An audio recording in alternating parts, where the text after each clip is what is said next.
And so here we are. Welcome to the table, friends. You are arriving just in time to hear the latest tale from the Tavern League. Today, we venture out once again hot on the trail after the Hoard of the Dragon Queen. Go ahead and pour up a mug of your favorite ale and find a comfortable seat. The Tavern League has arrived, and we are ready to begin our adventure in about 1 minute and a half. I will see you then.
Ways that they are.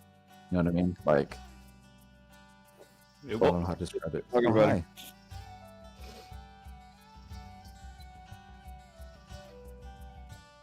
Hi. Our druid. We are missing our druid.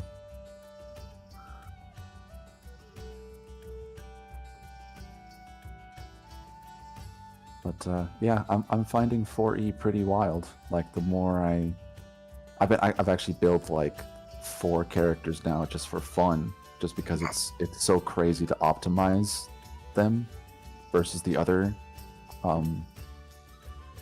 versions, because they can get so crazy strong.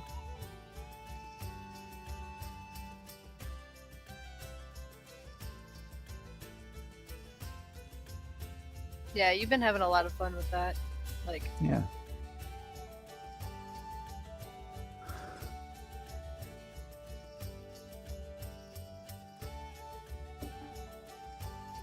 It's different Oh for my sure. god, I had my mic mute. No, we heard you. We heard you initially, so What you the must have hell? muted it. How are you guys today? Good. good. I'm Right. good. Ready for some D&D? I mean, we're missing our druid, but Hopefully otherwise, she yes. shows. I mean, maybe she pulled a me and just lost track of time watching Netflix. Yeah, she's idle, so she's around. To be fair, I think she's in Washington, so it's just as likely that she fell back asleep.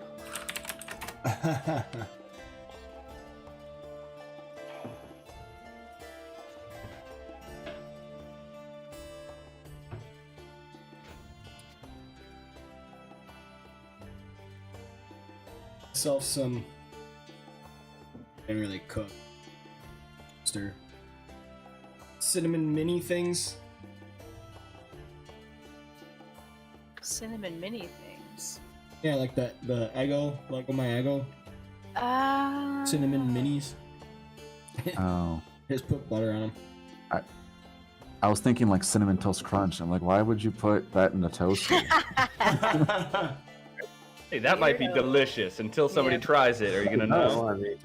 I don't know if you know this, but I'm a man of Yeah, culture. I wouldn't know. I'm a man of culture. I guess I'm not. Because I never would have thought of that. Food science. Although Maybe. I did see someone make cinnamon rolls out of crushed up Cinnamon Toast Crunch, and that looked fantastic. Oh. Chop. You've been watching Chopped, haven't you? Maybe, I don't It know. does sound like something that would happen on an episode of Chopped. I do like So Chopped. That's a good show. That is one of my go-to. Put something on TV while I do stuff, because you can just kind of come in and be like, "Oh, here's 5 minutes of this," and oh, okay, I gotta go back to doing stuff. But My favorite one is either Parks and Rec or The Office because I've seen them so much that I don't have to watch it to know exactly what's going on. I love Parks and Rec. I Yeah. love that show. I tried getting Brianna into it, and she's just not into it. Honestly, that is, I Oh, love that- The Office, but Parks and Rec is probably my favorite TV show. See, and that's where we disagree, where I think The Office is superior. But Yeah, it's kind of a No. problem in our marriage. if we ever get divorced, it'll just go in the papers. Yeah.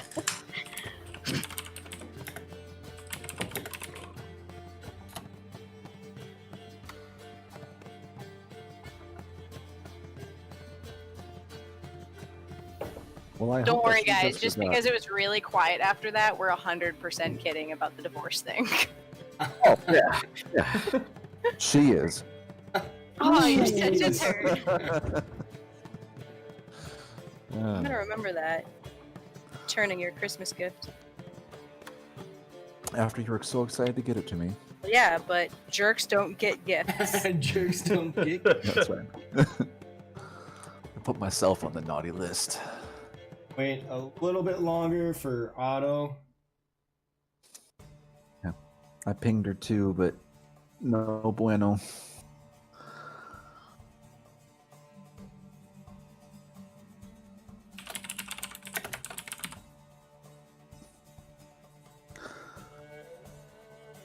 Well, I just hope nothing like real world is happening and it's Yeah. nothing serious.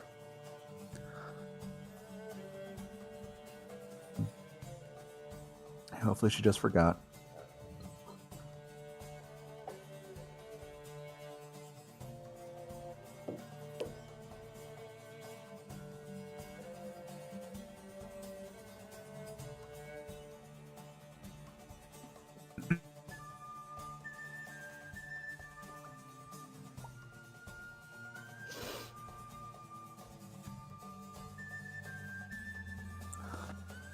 Another good news, I figured out, I think, what was making my computer so putsy before and making Fantasy Grounds take forever to load. I think my Cam? battery is shot on my laptop. It's essentially a mobile desktop now. But because of that, it was like Sound like siphoning Cam off trick? power from the juice that's coming in from my transformer and making it run slow. So my CPU was only getting like a third the amount of voltage it's supposed to get. So I had to uninstall my battery, like with all like the firmware on my laptop. So now my computer no longer thinks it has a battery. Like, it was running And it's- low power mode, trying to charge your battery because it just never could. Exactly. Yes. Huh. That's a fun little piece of fuck up by your PC. Yeah, it was really strange. But yeah, so like now on my laptop in the bottom right hand corner, there's no battery symbol. It doesn't say I'm charging. It doesn't think it has a battery. And so far that has fixed it, thankfully. Nice. Knock And like on I wood. said, I mean, if it didn't work the battery anyway, so what's the difference?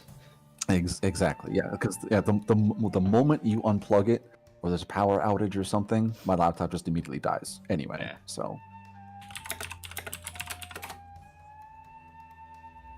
Which I That's- still think like it was like that's should have lasted longer on your laptop. Well, I have also let this thing like be plugged in for very long periods of time when I probably shouldn't have. So Yeah. honestly, I use this thing like a mobile desktop anyway. I don't, Yeah. I don't sit like in an airport like checking my email on it. You know, like I have a phone. Hello. Yeah. Well, and that's what I did with my laptop too, but mine I could very easily just order a replacement battery. And see, mine is a newer Acer, so it is internal and hardwired in. And there's no Yeah. plug. Oh. It's soldered in. Brilliant decision they made to make the one piece that was most likely to fail first. Yeah. I mean, I could break it open and get a new battery and resolder it in, but I'd be voiding the warranty and potentially breaking it, and I don't want to do that. Yeah, it's not worth it. No. Yeah. Especially Not again, over when- a Acer laptop. We could No. probably get a new laptop for the price of that battery alone. This laptop was $1,200 a year ago. Yeah, but I bet that battery's gonna cost an arm and a leg if it's soldered, because it's so proprietary at that point that Oh, you yeah, have to buy probably. it through them. Yeah. I don't know. I didn't look into it because I didn't care enough. Yeah. Because again, I use it like a desktop anyway. I don't use it with the battery, so Yeah, you should have heard him when I was getting upset about like, oh, the battery on it. He's like, so do you ever use it not plugged in? I'm like, no, but what if I want to? and you To can be use fair, your that's an own argument I laptop. make about almost everything in my office. Is well, but what if I need it? I'm Yeah. just gonna put it in this closet. No, Jake, I was talking about my laptop. Oh. Like when I was back in the States and my battery went poop. Oh yeah. Okay. Yeah, plus my laptop is horrible, so I'll use yours. It literally takes what, like 20 minutes to turn on and even start to function. It's so bad.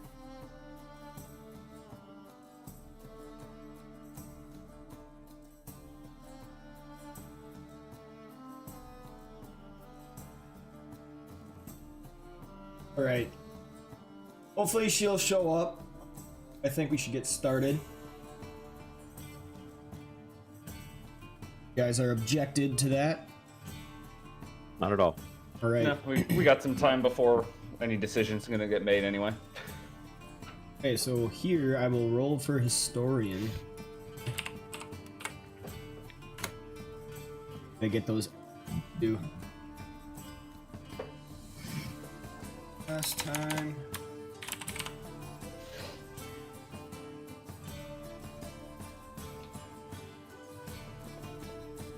We have Freddy.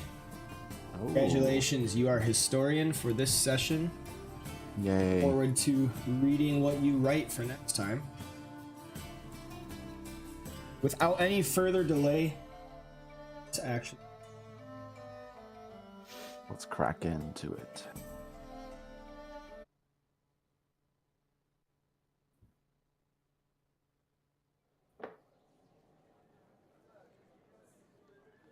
All right.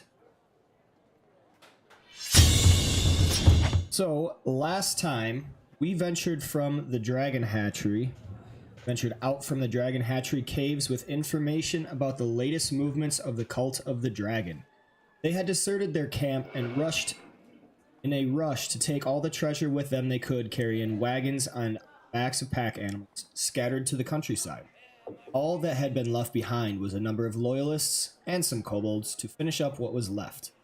Raid leader Frume had been slain easily by the likewise with the half-dragon champion Langdedrosa Cyanrath. Ondharr, Like a the little paladin of Torm, also destroyed the remaining dragon eggs stashed within a guarded pit far within the reaches of the cavern, left behind as they were too close to hatching to risk moving. Victorious, they emerged from the caves and ready to bring news to Greenest and to Leosin upon reaching him again into Elturel. Quick stop within Greenest informed Governor Nighthill of the latest cult movements. Proved worthwhile as Leosin had purchased horses and supplies enough to make their trek Elturel of Eve. Walamir brought to attention that he was leaving the party, and they all parted ways with prayers of good fortune, setting upon the trail to Elturel. A great radiant light was seen high above the countryside as the League approached the city. Excuse me. Freddie informed the party of the Companion, a light raised above Elturel in the 13th century to aid the city in its defense against undead, shining brightly above as a beacon day and night. Within, they were immediately directed to a pair of black antlers, where they would find Ontharr, Frume, and company. A few short stints of comedic events and tales of their travels was all it was to convince Ontharr to take interest in Ondar and his companion. Eventually, they were hailed and directed to a private room and met with both Leosin and the paladin leader of the Order of the Gauntlet. After some length of conversation about their news and gathered intel, Leosin asked the companions to join in on he and Onthar's initiative against the cult. They would be the spearhead set against Tiamat's forces, while Leosin's Harpers, Onthar's Order, and even the Emerald Enclave gathered support from the other leaders of the Sword Coast. Both offered appeals to join their ranks, with Ondar and Noct accepting the Order of the Gauntlet, and Freddie the Harpers on promises of aid and resources for whatever their needs demand. On the morrow, Ontharr promised a barge to carry them downriver along with their horses, and paying 50 gold pieces each allowance for their travel expenses. He also set a high standard for Noct and Ondar, allowing them access to his order's armory and the many armors and weapons he owns. So let's begin with some character introductions. First, we have a cocksure half-elf standing comfortably in any scene, with plenty tip-of-the-tongue remarks to spare. Freddie, please tell us about your character. In what regard exactly? Just, like, do you want from my perspective or from his perspective? However you want to introduce him. Might be interesting to hear from his perspective. Just a short little introduction about Freddie. Gotcha. All right. Well, Freddie is a jack of all trades, master of none bard who is out for glory, but wants to do it from the back lines. Right.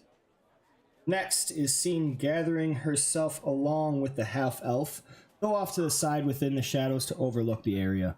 This smaller and slender figure sticks to the outside of the group, constantly watchful and cognizant of any approaching threat. Her clothing shows signs of travel amongst the woods and nature, away from civilization. Ireva, please tell us about your character. Ireva is a wood elf from the far north woods. She grew up in them, lived in them, and only left the woods on a mission from her people once they caught wind of the threat of the dragon being risen. And she ran into her companions with a mutual goal, and is just trying to complete that mission to get back and then get back to her people. Awesome. All right, so third, we have a member that is seen as a feral-looking human, bestial in nature but nonetheless friendly. This humanoid dresses in the leaves and furs of the wild as well, carrying only that which can be found in the natural world, except for a long and slender, curved sword. Hawkeye, unfortunately, is not here yet. A few good points. She is a shifter of the wild hunt. She is a druid. She is a druid of the stars. In the new Asha's book, it'll be really interesting. Hopefully, she can show up. Sure, what's going on there? We'll be welcoming her if she does. We also see a mighty and strong paladin in glinting armor with emblems of Torm painted upon it, approaching the dock in stride, with Ontharr, the most notable emblem of which is his shield forming a great gauntlet upon its face into the shaped steel. He is conversing in length with Ontharr about the dictates and dogma of Torm and Onthar's order. Ondar, please tell us about your character. Ondar Stillhawk is a human. He's male. He is a little over 6 foot tall, weighs a little over 200 pounds. He has dark blonde hair, blue eyes. He's very fit, very athletic, somewhat humble, dedicated to the worship of Torm and the Triad. And he was a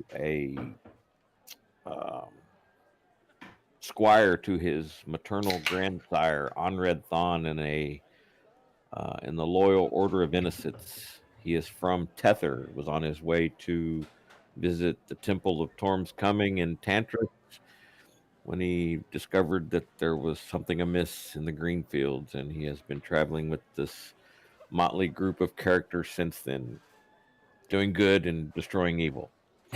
Thank you very much for that. Last but not least is a large brute of a man, or half orc, or is it part dwarf? Yes, it is a hulking brute of a man that you wouldn't like when he's angry. He too is walking with Ontharr, though somewhat behind, and his expression looking more dubious and dismissive than that of his paladin friends. Noct, please do tell us about your character.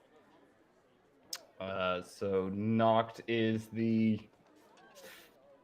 foster child, I guess would be the word, foster child of a family of dwarves, the Gravel Skins. He grew up underground, working in mines, but at some point you're twice the size of everyone around you, and you just can't do that work the way that they can anymore. So after an incident, he decided to set out and find out what brought him to be a baby left in a tree stump for a bunch of dwarves to raise.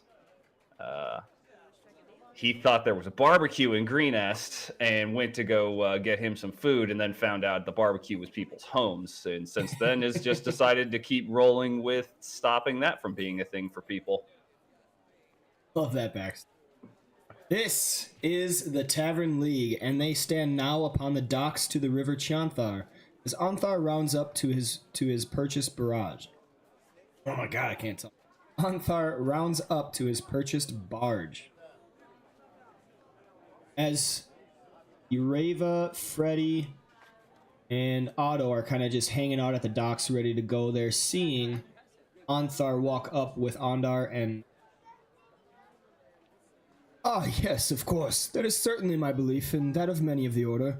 I trust you do not object, though I wonder about that one. Ontharr gives out a great laugh without hiding his jest to the half-orc, speaking with Ondar about their oaths to be sworn in amongst the Order. He turns back to regard Noct. Does he respond, or what does he look like? I'm sorry, what's that?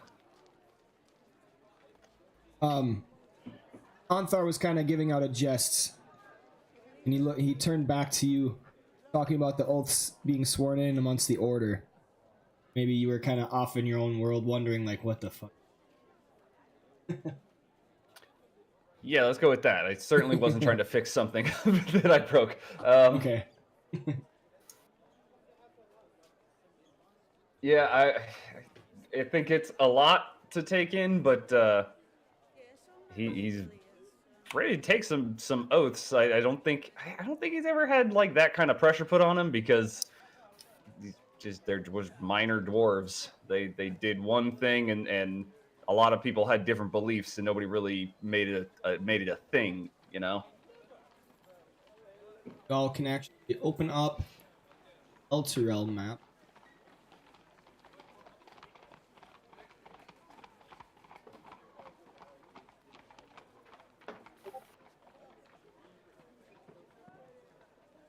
Scale, but that...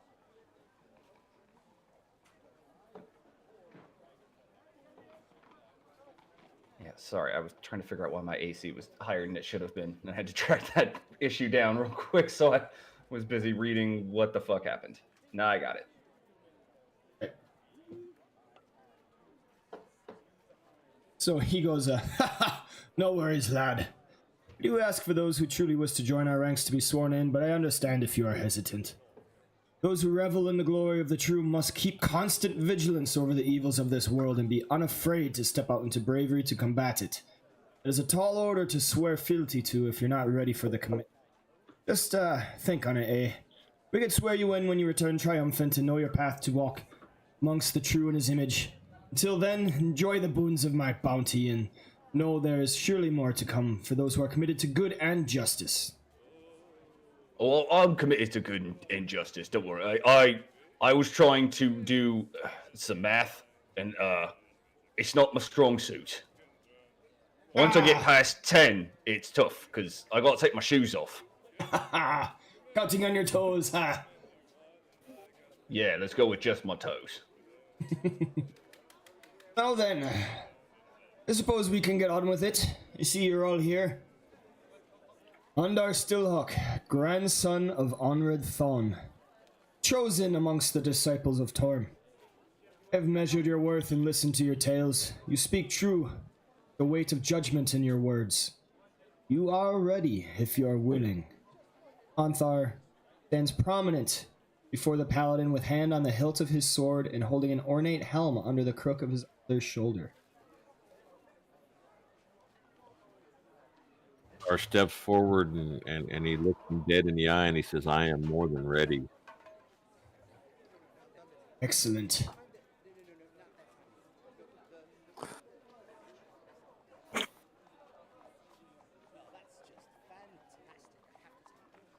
So he holds out a hand and says, Ondar, Noct, if you want to get in on this as well, please kneel before me. Yeah, I'd take a kneeled. Without I think it's slightly awkward because Ondar does it really fast, and then Yeah. Ondar takes his hand, his arm, and places it around Nock's shoulder as they both kneel. One significantly more hesitant than the other. more confused than hesitant. Okay, Ontharr turns his head upwards slightly to the heavens, closes his eyes with his own right hand clasped and raised upwards in the sign of Torm. Ondar Stillhawk, of House Stillhawk and lineage of Onred Thon, Knight of the Order of Innocence, do you swear allegiance to the Order of the Gauntlet? Do.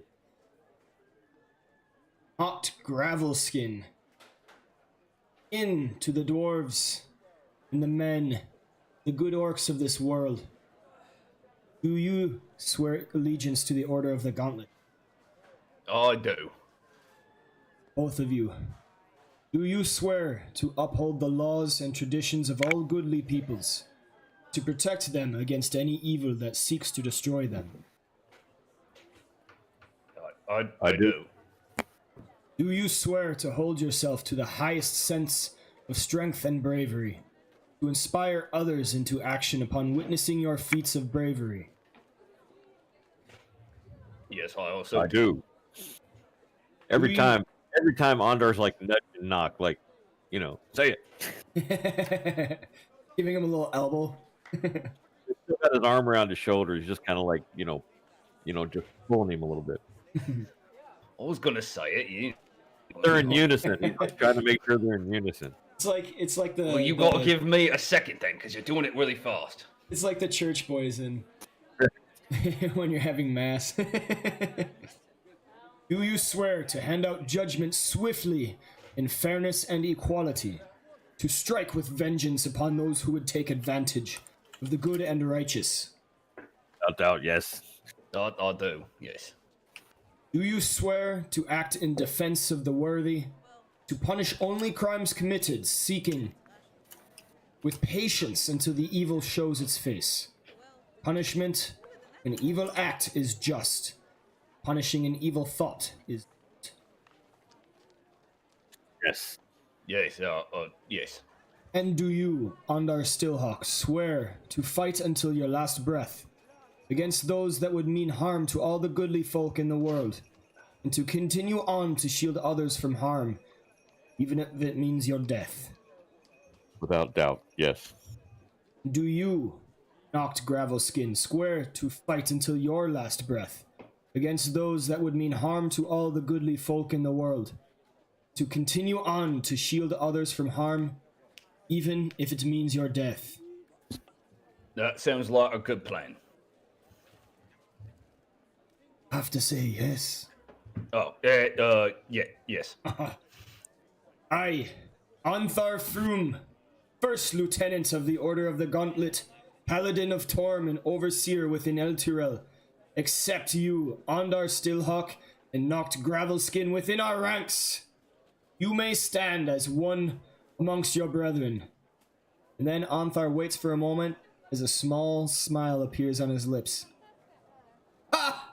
Never thought I'd meet a son of the Thorns. No reason to travel out east yet in my life. Fortune smiles upon me this day, and he clasps Ondar. He looks over to you, Noct. He's like, ha! And of course, the Orkin. Always a wonder exactly what path they choose to take. I'm glad you are on my side, and he reaches out his hand for a clasp. Yeah, I reach back and give him a good hearty shake. Excellent. I'm really giddy now. Right.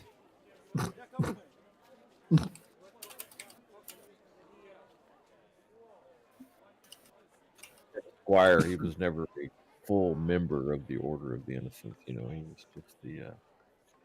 I mean, he was, but he was a squire. He wasn't a knight.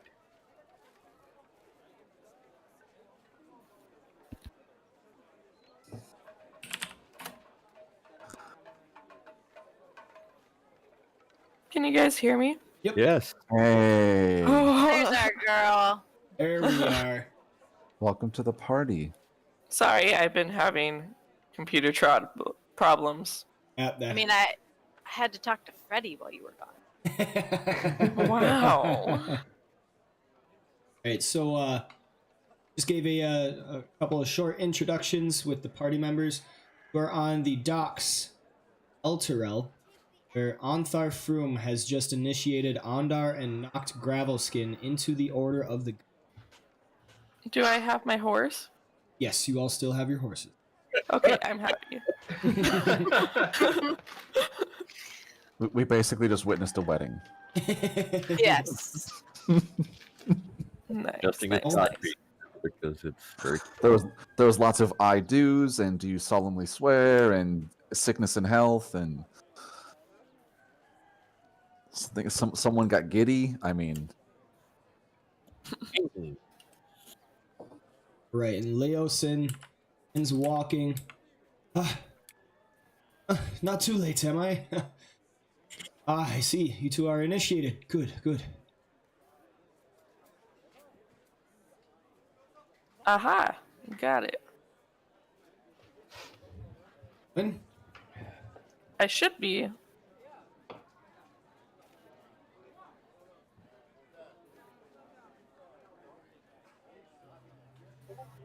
Be logging in. I see her. I see her. Trying to share the map. And I'm Oh, going I to see the stream map. that too. Oh, you do. Okay. Oh, must not just must not show your token.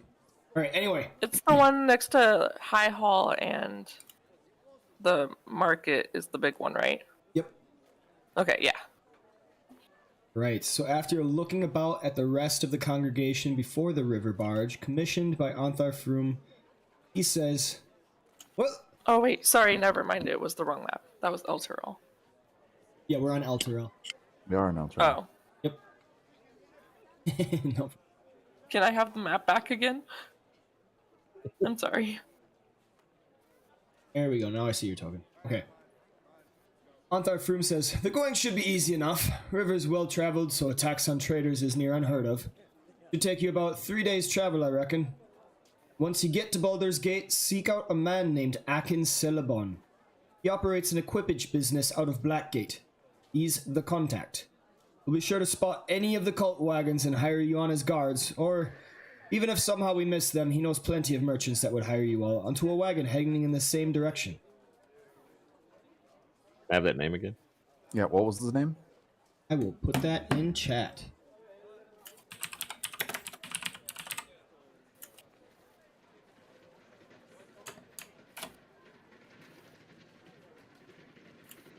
Whoops, that is not it. It's a Laban, not V.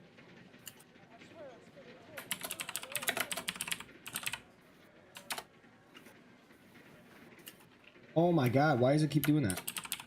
You guys got it. I can't. Selbon. There we go. Yeah. Okay.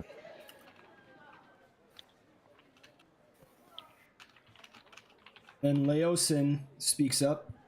I think you're just about as prepared as you'll ever be. Maybe, perhaps change up your appearances a bit, so you won't be recognized by any of the cultists?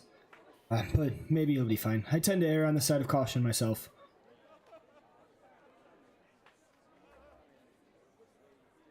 Kind of speaking to you all once about this.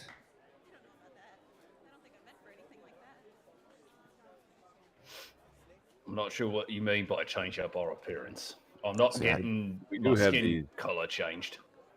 outfits that we found. Oh, nothing outrageous, to be sure. Something as simple as changing the color of your hair, for instance, maybe, or just a change of attire. There will be lots of people about, easy to be missed in the crowd. You just don't want any identifying features. You mean like this? That's his Yeah, shield. I think he's talking about you, Ontharr. Yes, too. Yes, my friend. Leosin, certainly I apologize if I intrude, but yes, maybe. That's entirely up to you, though. Grandsire shield. I will not part. Understand you. Yeah, I We've been in understand. much worse situations where we wanted him to just not wear all that armor and he refused, so he's not going to do it for you. Surely. My apologies, Sir Knight. And so... Being called that, he's a little straighter. And so, with some final farewells, Ontharr is talking with the boatmaster. You are all able to climb onto the barge along with your horses. Come, Intrepid.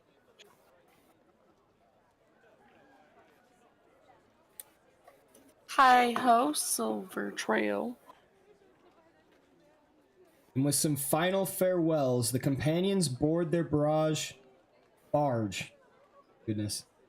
The companions board their barge, headed towards Baldur's Gate, with horses in tow, nickering in agitation at the unsteady wooden planks of the river ship. They part way from El Terrell, faces headed west towards a new horizon. This journey goes on for what seems like eternity. The river. But in all Plenty of time actuality, to practice my strumming. in all actuality, only takes about 3 days, where you dock at night once, continuing on the river is pretty easy going, not a whole lot going on. Eventually,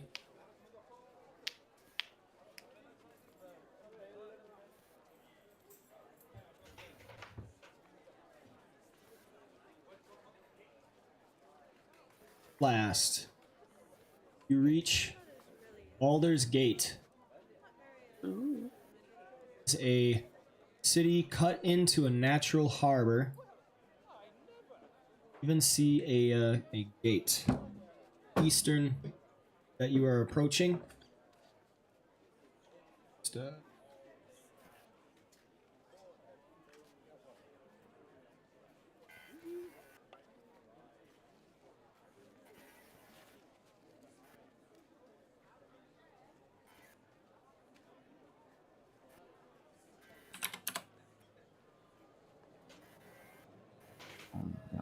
My computer did not like those grid squares. Yeah, I turn it down so you can't. Navigation. Baldur's Gate is a bustling center of trade, with goods coming from north and south by wagon, along the tradeway, and by ship on the Sea of Swords, and from the east along the River Cheonthar from Cormyr and Sembia. It is a big trade hub. Situated on a prominent bluff next to the river, overlooking an excellent natural harbor, it is divided into 3 distinct segments: the upper city, where the richest and most influential citizens live, and where the city's marketplace is located, called the Wide. The lower city, which surrounds the harbor and where most of the city's merchants live, conduct their business. The outer city, which lies outside the walls and where most of the city's laborers reside in conditions that vary from crowded but clean to squalid. You guys get to the docks and there are tradesmen and not guards, but like attendants to the docks and everything just all over the place. We go shopping. We're at on the map. Would we be landing? Okay, so just pick a pier. All right, all right. Ondharr is swimming.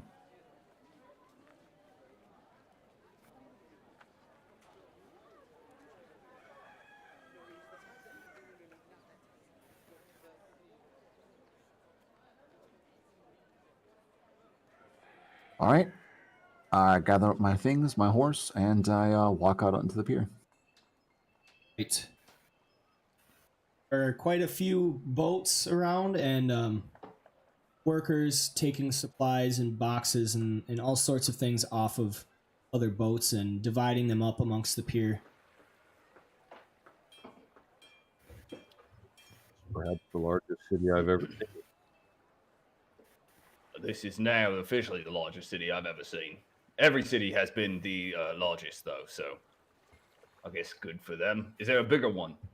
If I see that, then this one gets knocked down in level, is my point. Stories of a place called Waterdeep. Where's that at? North. Well, I guess we're going north, so maybe I'll look at that and then let everyone here know they don't have the bigger city.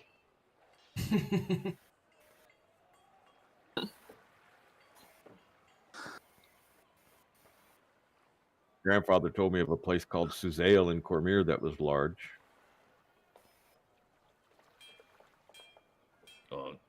I'd like larger than this, because, I mean, I don't need to add at the bottom of the list. I gotta add at the top. I cannot tell you, my friend. He just said that there were many people. He spoke more of the women dancing in the clubs without clothes.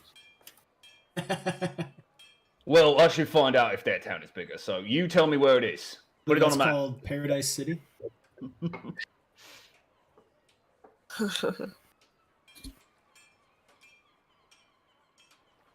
Far to the west. East. Excuse me, to the east. I was gonna say. So we gotta swim West there. is water. Yeah, west is water. Let's get back on the boat then. This little fucking barge. We're sailing to a new continent, boys. One thing you notice as you are trying to leave the docks, are you taking your horses with you? Of course. I'm taking my horse. Okay, so one thing, that like- there are workers that stop you. No horses, no horses. I was literally about to say that seems like not a thing you do in a city. It's like ride your horse around the city streets. Well, what shall we do with them then? They're stable or something. These ones are real attached to them. Well, you can use the street out that way and take them outside. We can't have horses in the city. Streets are too narrow. Plus, they poop everywhere. All the They flat just- roads get too Black Gate. slick with the wet from all the rain and everything. Then we'll take them straight out. We are looking for Blackgate. Tell us where to go, and we will go straight there with our mounts. Blackgate, Blackgate's that way. And then he points. I like the idea that no matter where he points, it is mildly pointless because he's pointing into a city. It's the northern gate. Okay. Yeah. Okay. Yeah. Okay. So he points out that way and he says, if you follow the city, the main gate out to the northwest, you find Blackgate. You're gonna ask for the gods there, and they'll point you exactly where you need to go. For the time being, you gotta get those horses out this way. And he starts walking over in this direction. And we will follow him, I guess. Yeah, So seems he- like not a lot of options. Takes you to a wider street avenue that allows room for the horses and everything. Skirts them out outside.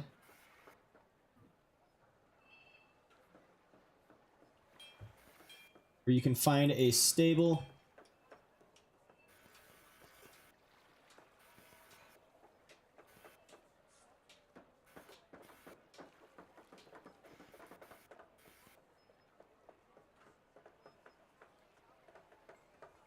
You are greeted by a stable hand.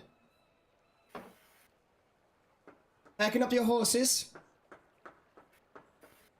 It seems like it, yeah. All right, I'll go get the man. He runs inside. Then a little short while after, you see a older man, probably in his 40s, getting on 50, grizzled with yellow, or not yellow, but white bristles on his chin. Greets you. Evening, gents. If you want to inter the horses in here, be 2 silver a night. Well, we just Hey. wish to get to Blackgate. Ah, you want to move around the city? I can have them meet you over there, unless you want to ride them yourselves around the outskirts of town. I don't understand. Why can we not just take our horses through town to the gate? Because they pope everywhere. Ah, no. Normally, in many cities, you can ride the horses through the streets. Here, it's not so easy. Streets are too narrow. Plus, they run slick with wet after it rains. It's quite treacherous. Sorry. We got rid of riding horses in the city years ago. Ages. We have So pullers. we We have pullers that must- take everything from side to side. Horses must go round. We must pay you to transport our horses around the town. No, he said we could just ride our horses up to the top. Yep. I get on my horse and I start heading north. Is there a Didn't waste stable our up time. there where we can leave the horses up there also? There's a stable on the other side. I just said because in case you got business in the city, we can get the horses around to the other stable for when you need it. Do we have actual business in the city first? Does anybody need to buy stuff? Ontharr's already following Freddy, I guess. Okay, I guess we're not discussing that possibility. Maybe something that has wood contained in it because someone broke my other one. I told you to ask Freddy to fix it. Freddy leaves a spear on the ground for her. What is the staff except for a spear without a tip? Snap the- that tip off and we break the could tip off. go. The man says, "All right, suit yourself. I got work to do." Goes back to tending the stables.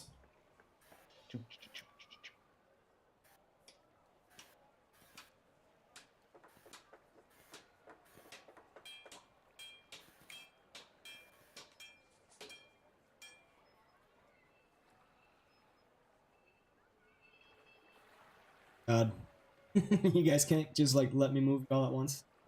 Sure, if you want to. Probably be easier since we don't know where we're going.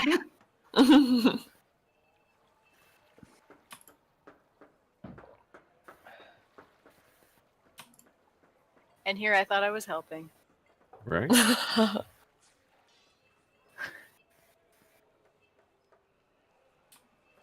Ontharr studies the wall as they travel around. Hey, you see a good-looking wall. It's a fine structure. What's cooking? Good looking. I thought it was Are you- just a wall. Are you speaking to me, Freddy? That sounded strange. No, the wall. He said it was good looking, and I'm a bard. I meant that it. Oh, well, yes, that is true. You would be looking for some place to place it, wouldn't you?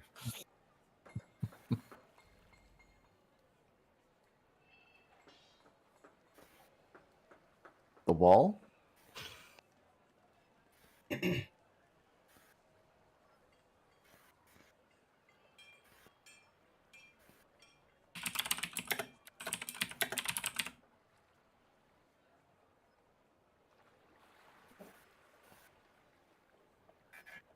While we're riding, Ondar is taking some cloth and covering the face of his shield with it.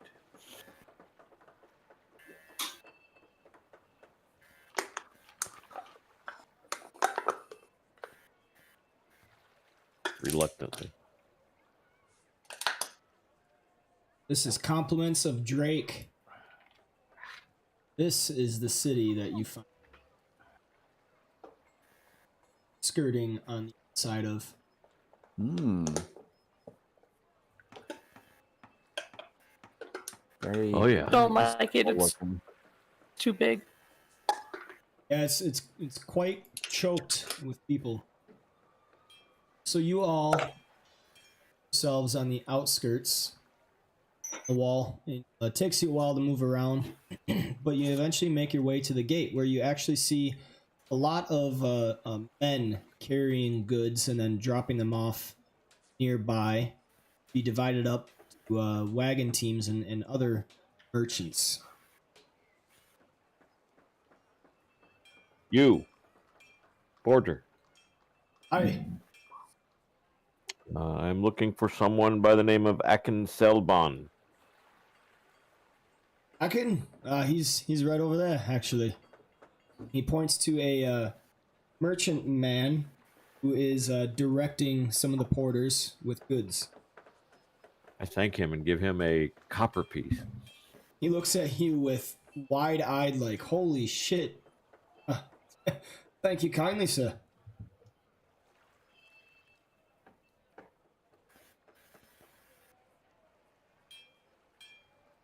This way, my friends. We ride towards Akin.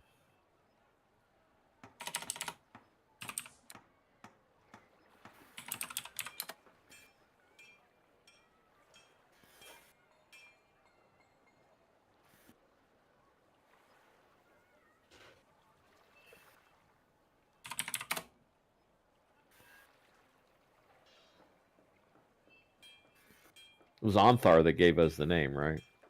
Yeah. Okay. It's all good.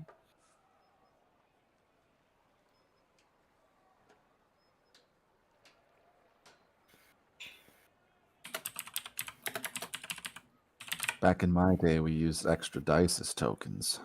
Whatever we can get our hands on, right? You know? Scraps of paper. Okay, guys.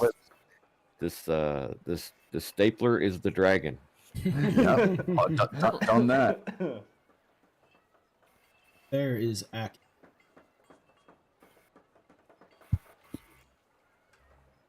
We will approach him. On horse, of course. Wilbur. Wilbur.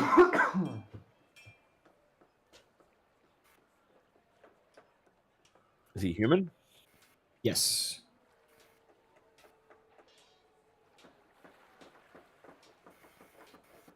Greetings, sir. Ah.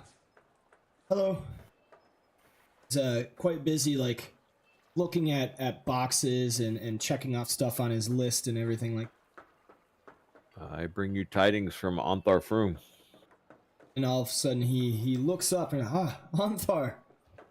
Been a while since I've heard that name. Who might you be? Travelers looking for perhaps employment or transportation or information. Ah, good. Friends of Ontharr, friends of mine. Certainly, there's always work to be had here. Baldur's Gate. It's information. Baldur's Gate or Black Gate? What? Well, So it's like Blackgate it's is a just like district part of Baldur's the Gate. city. Understood. So you're in Blackgate right now. This is where I do my business.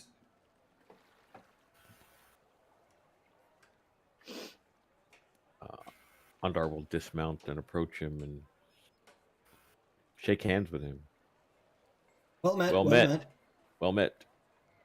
Perhaps there's someplace we could speak in private. He looks with a little bit of irritation. Well, if you're friends of Ontharr, I suppose. Hey, Sonny! I don't even want to get this all figured out. He kind of calls out one of his aides and hands them the parchments, the pen, or not the pen, the quill and ink. Follow me, I'll take you to my shop. I'll follow him.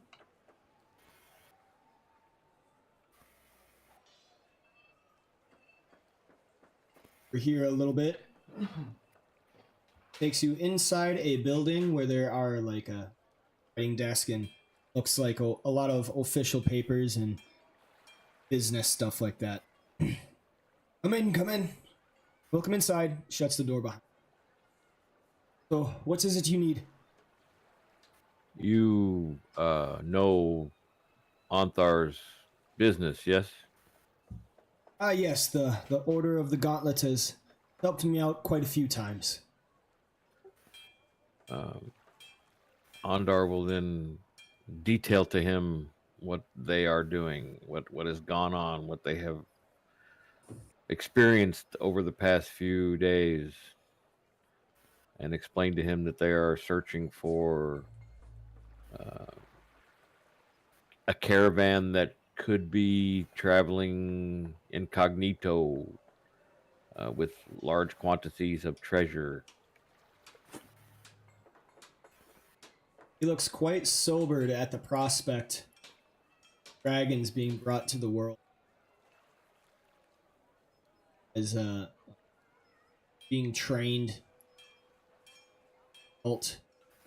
He hears you out about the wagons being brought.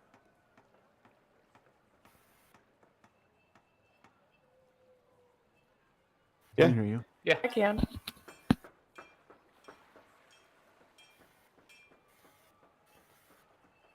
You I sound hear you great to fine. me. Oh. Okay. There. Uh-oh, that might be bad for the stream. Oh well. All right. So he hears you out, and then when you bring the information about the wagons from the cult that might be traveling through the city, he speaks up. He says, I haven't noticed anything peculiar recently, but then again, haven't exactly been looking. What is it exactly you plan to do about this? Is there any way I can help? Ondar looks to his friends. He says, well, we know their plan is to travel to a place called Castle Neotar. Castle Neotar. I can't say I've heard of it. I apologize.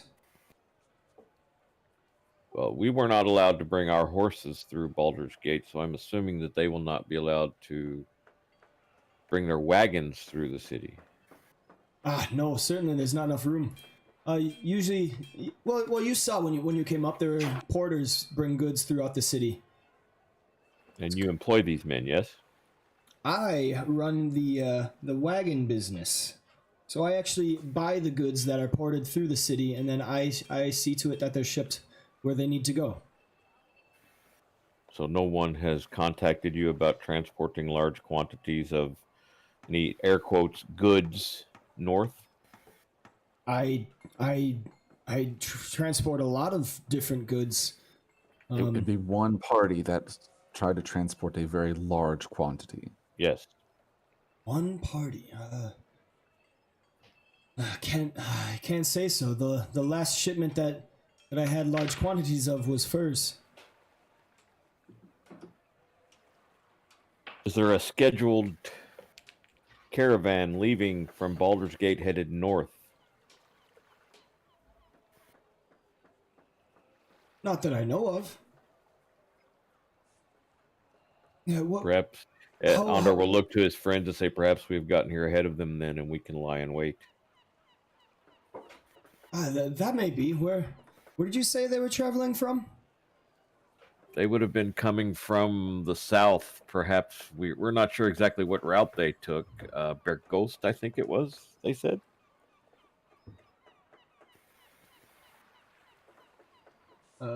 Yeah, Baragost. Baragost. How long ago? And then he has like an abacus, and he's like ready to start doing calculations and shit.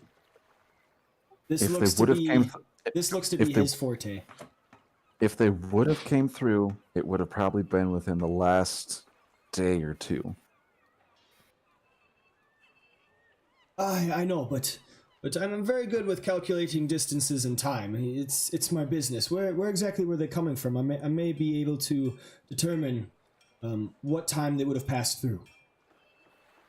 South of Greenest to Baragos, then to here. All right, and then he pulls out maps, and he's kind of doing the Rain Man thing.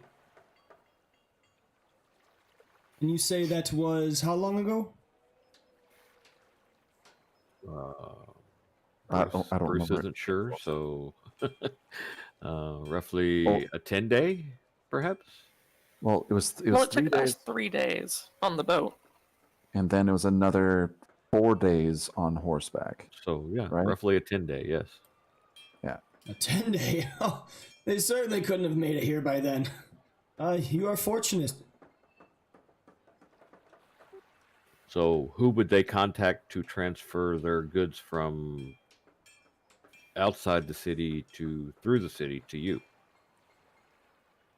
They would contact on the southern side, coming from across the way, and then certainly I would see something on this side. You see what happens in the business of Baldur's Gate. It's actually quite ingenious. Then he starts talking about his business, basically. But and essentially, what happens is merchants come to Baldur's Gate, and then they sell the goods to be ported to the other side with charters and instructions on where they're supposed to go. And then a merchant buys them on the other side of the city, and then transports them north. I don't think they would be interested in selling what they're transporting. And They then would all of a just buy it sudden, right back. his face that was lit up kind of goes dim a little bit. It's, I suppose you're right. Cultists, they'd want to keep it. I suppose they could likely port it through the city themselves and then pick it up on this side. It's not entirely unheard of, though it is queer. It could be a way that you would spot them out as well. Exactly. And then he looks very, very happy and content with himself. He thinks he's helping. Where would be a good place to position ourselves to intercede with them? Right here, of course, in Blackgate. All the northward bound come through this gate. You would definitely be able to spot them coming through the city. And then, I suppose I could hire you out to go north with them. It's typically what happens. They form caravan wagon trains, and they each wagon master, each merchant hires their own guardsmen. Yes. I was traveling with one such caravan south of here when I got involved with all of this. Ah, good. Then you know the business. What was that, And it Freddie? seems easy enough. Yeah, it seems easy enough. We wait for him to come here. We join their caravan and find out where the fuck they're going.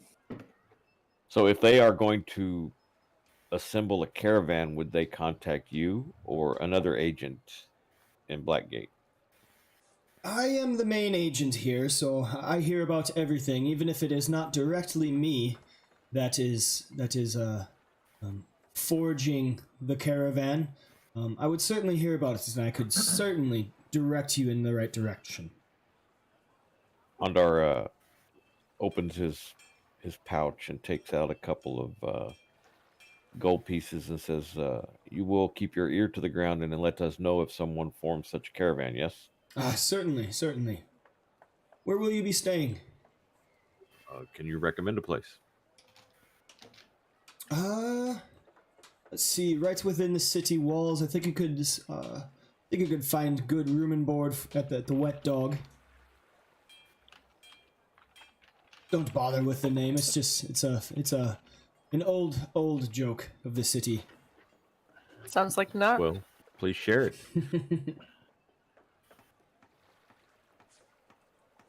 Is that in Baldur's Gate or outside Baldur's Gate? It's within the walls. He gives you directions that would take you to like right here.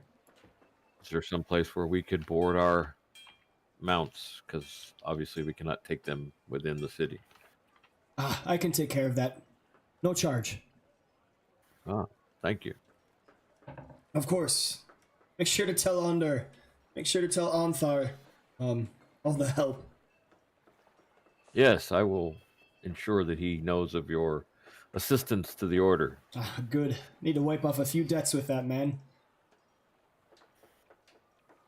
And then he basically it tells you that he's going to find a place to board your horses until you wish to grab them again, and then tells you about the Wet Dog, the bar or the tavern within the walls. And then in parting, he says, I fear you might be a little early. Might be a few days before they can reach here, but should be within a week.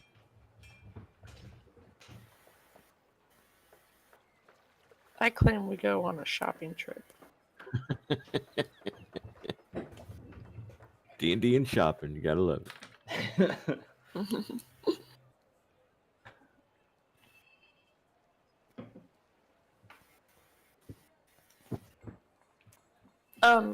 I tell Ackland to be careful with Silver Trail because he's my buddy. Of course, madam. He will be well taken care of. I know the stable master myself. I do quite a few deals with him. All right. All right, so you guys have the entirety of Baldur's Gate to search if you wish. All right, so it's off to the Wet Dog. Ureva basically just silently follows because she hates this many people in this big of a city. I'm guessing the streets are rather confined, and she is extremely unhappy. Yes, the streets are choked with people moving about. There's quite a few porters. As you can see, going through the city, they're all kind of taking the same basic path with a few winding off in different directions, carrying like crates and barrels on their backs and just moving constantly from one end of the city to the other. Seems like they have quite the financial enterprise set up here in this city. White, from your talks with Akin, he actually told you all that basically the merchants love how things are done. They basically keep Baldur's Gate as a bar from the north and south and all the trade hub to ensure that they make all their profits within the city, because there is no way to get around, and they see to it that no roads are made to circumvent Baldur's Gate. So we didn't Nothing like travel a along. monopoly. I'm sorry, I didn't catch that. Go ahead, Freddie. I'll say nothing like a good old monopoly. Yep, Right. exactly. So we followed a goat trail more than a road around the city then. Yeah. Okay.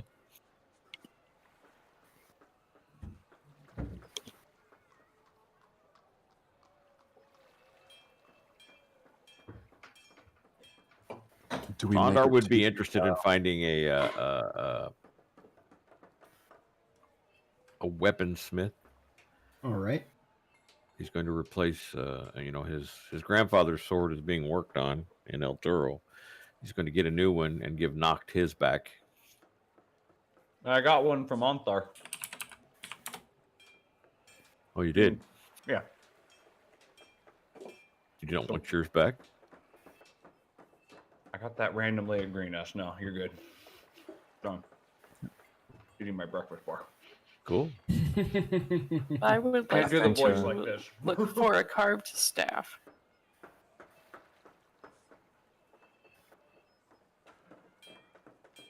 I think Freddy would like to use this time to earn some coin by performing. All right. You know, find an inn that's willing to hire him.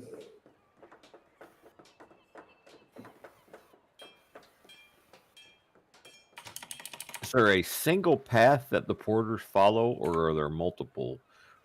There's essentially a single path, but some of them think that they know a quicker little side road, but more than less, it's one single path. So after we get established in I mean, are we staying at the Wet Dog? Does anyone have an issue with that? No, I mean it seems like we don't know any other place, so All right, so just to make sure, Ondar, you didn't want to get a weapon? Not if Okay. knocked. I mean we could go looking for a better weapon, but we probably don't have the money for enhancements like that. I mean, I guess if we pool our money, we could probably afford one upgrade item for somebody. Oh, I'm good with just a longsword. Well, I'm also like, I want to look for a carved staff, carved wood. Okay, gotcha. So the only thing Ureva is interested is not talking to anyone, but maybe finding more arrows. I don't think we can really afford many magical items besides maybe like a few consumable ones, even if we did pool our money. Oh, I'm not worried about that. magic stuff. I mean, outside of trinkets, I don't think we could afford. So there's really no point in looking for that. I'm also thinking like even like a few arrows for Ureva or something. I don't think that's an option really. Oh, like magic arrows? Those are Yeah. always such a fucking... Unless you have an artificer who can imbue them right, it's always such a jip to get those, because it's like, oh, here's a $40 arrow. Oh, it's gone. And it's Right. disappeared. I shot it, and I missed it. That's- No, it's gone forever. Well, that's what I'm saying about it being consumable. Like it's just Yeah. a way to burn money. That's why you look for the magic bow, not the arrows. Yes. I was Yes. just talking regular But, arrows. but magic bows, I believe, like start at the thousands in this game, don't they? Like Probably. 2,000. Most magic weapons start well into the thousands. Magic armor is sometimes in the 2 to 3. But if Okay.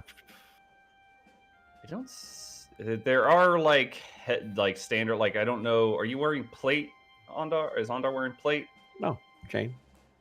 Plate's like 1800. That Yeah. would be the one thing we could get to boost your AC and Not worried about it. probably afford it with our funding. Nah, he's good. He gives his money away. Yeah, but you're gonna give your blood away if you don't do. Nah, We have he's to good. keep the blood inside your body. I've decided to dedicate my body to the cause if need be. You have two. Knocked. Well, yeah, but the whole point of that cause is to continue doing it and not get your arm chopped off. Yeah. So I would like to try to look for a staff that's kind of in my token, but made out of wood. Okay, so Just like a neat carved staff. curved or carved? I think she said carved. Like, Carved. you know. Okay. Yeah, you can definitely find shops It has around. a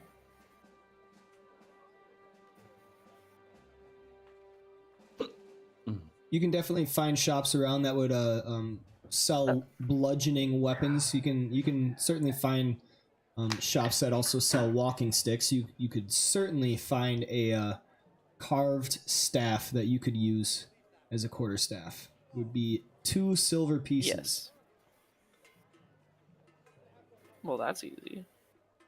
So I'll just change you to 29 silver pieces. And then you have your quarterstaff back. See, knocked. Same as with Freddy walking through. You spot an establishment that is a little louder. You can see that there is a boisterous crowd, but there is no bard within. Seems like an opportune place. Yeah, I stroll in and approach the barman or barwoman and offer my services. What do you say? Be Freddy honest. is here. And I say, I'll be honest, this is my first time playing a bard. Let's see. I walk up. Hello. Seems like a very boisterous place, but there doesn't appear to be any music. Is that something you're interested in changing? He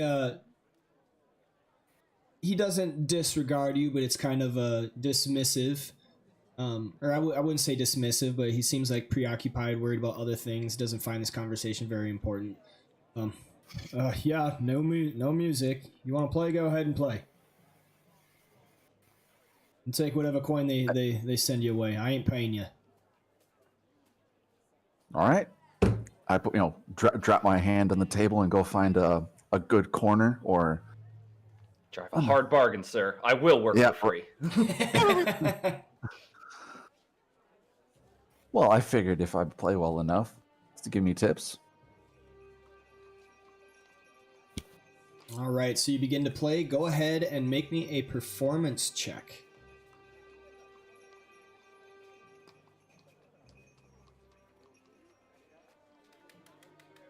Ooh.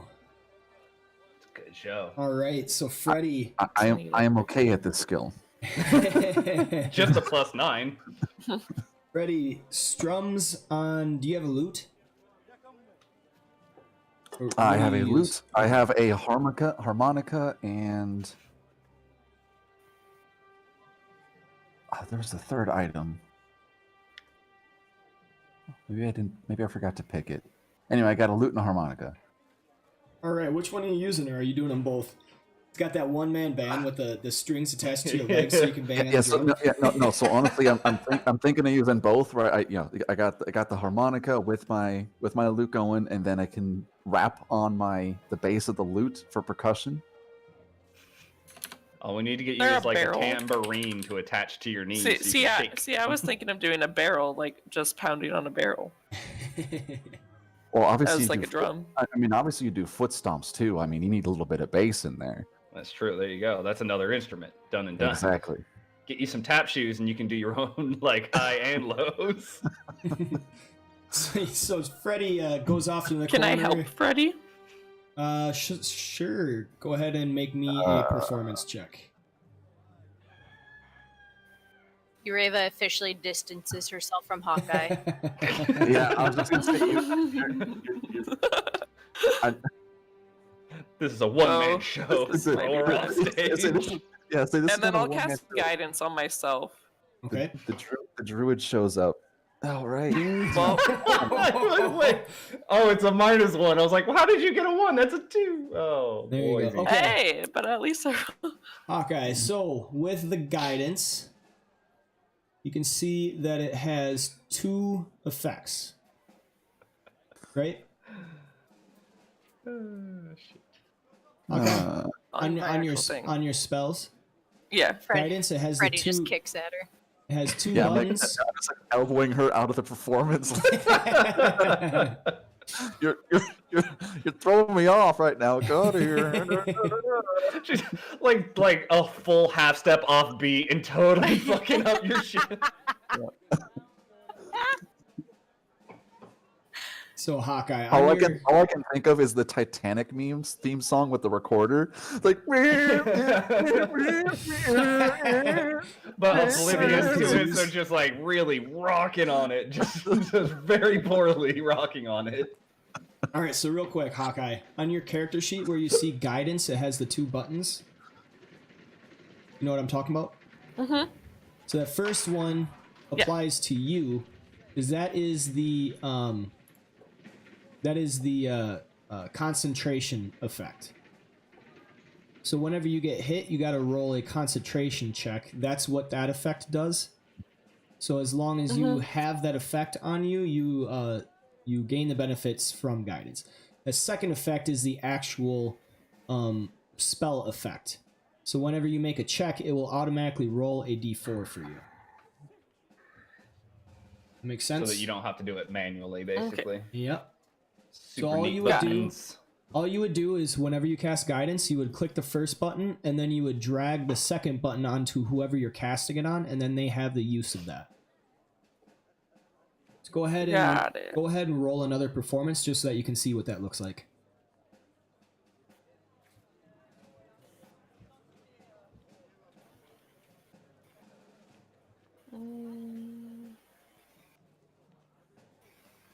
Ooh. Oh, Wow. that's a shame. Oh, whoops. That didn't go in. There we go. Okay. Glad you didn't get that one. See, it didn't seem to There proc. we go. Oh, there See, you go. see what that looks like? So it's got that that D4 automatically rolled along with it. Oh, and it auto expires too. Nice. Yep. Yep. Money. They've All right. certainly made some good upgrades going to Unity, even Oh. though Oh it my means God, everybody has yeah. to rebuy, which Yeah. is kind of a shame that you could have spent $200 on the ultimate original license and then be like, you got to buy another one. Yeah. Oof. I love I got Unity. in on the early. That's a bit of a cheap shot. They add a few more features and expect you to rebuy the whole damn package. I mean, it's less the features. They did rebuild it with a brand new engine, but I do think they could have done something for your, at minimum, your ultimate pass holders. Because I was going to buy that when it was on sale. I'm glad I didn't, because if I'm going to buy it, this is the one to buy. Yeah. I get that they gotta recoup development costs, but you could do something for people.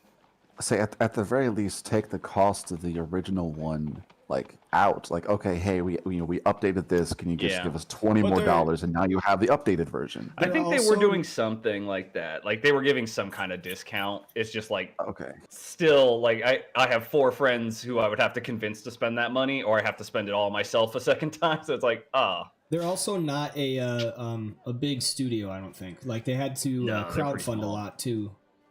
Yeah, that's what do they call that? GoFundMe or whatever, or No, Kickstarter. it's No, Kickstarter. I I think got it's in on the Kickstarter, yeah. Kickstarter. Yeah. Yeah. So nice.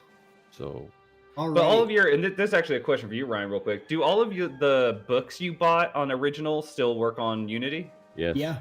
Okay, that's good. Yeah, That's that would be one thing that I would be like, But yeah, they those transfer books are over. fucking expensive. $40 for some of them, and it's like you Mhm. gotta help out, man.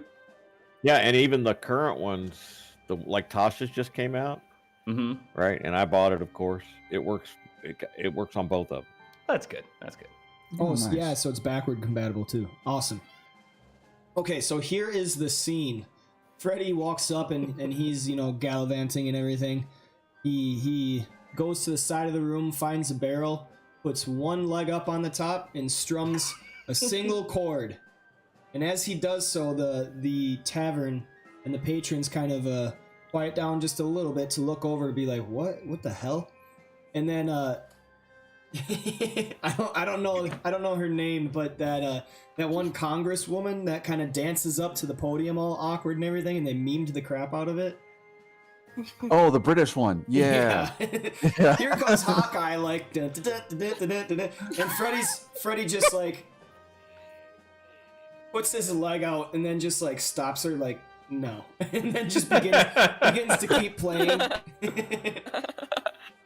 Some of the patrons are looking really confused, but as Freddy begins to play, singing with a sonorous voice and striking all the right chords, talking about the bear over there, or whatever the hell the name of the song is, and they're all enjoying themselves. He is actually giving on a great performance. Outstanding. All right, so the rest of the party, what are you up to as Freddy is attempting to earn some coin?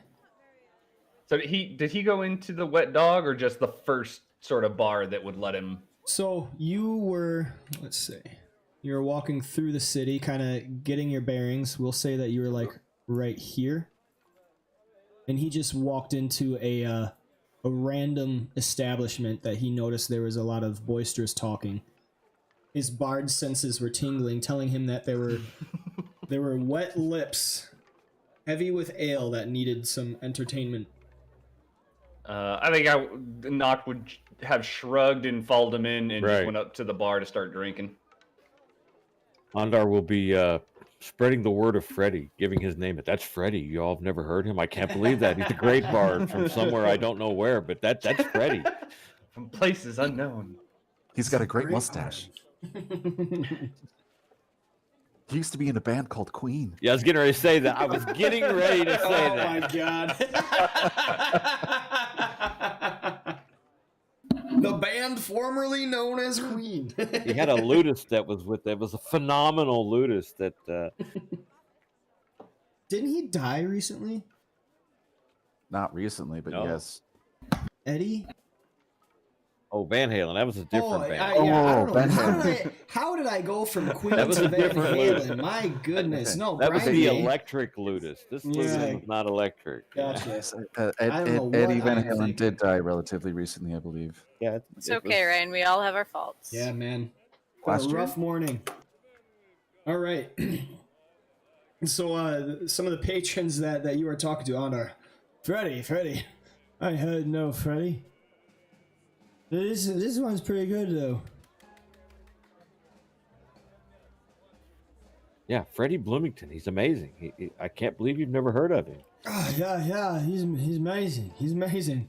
And then he's kind of tottering to the tune that Freddy is plucking, with his cup of ale kind of sloshing back and forth. I'm just, continue around the room, spreading the word of Freddie, getting him some fame. All right, Ontharr. So don't make me fuck this up for him. You keep saying the name wrong. Cast guidance on. Ontharr Fergie. now. All right. Ferdy. Yeah, Ferdy. Ferdy. Hawkeye, go ahead and drag that second one onto Ontharr. I'm sorry, Freddie. The check 1d. The check with the 1d4. That second button. And then. Yeah, I was just trying to. And I put it onto Ontharr, right? Yep. Or I just roll it. Nope. Put it onto Ontharr.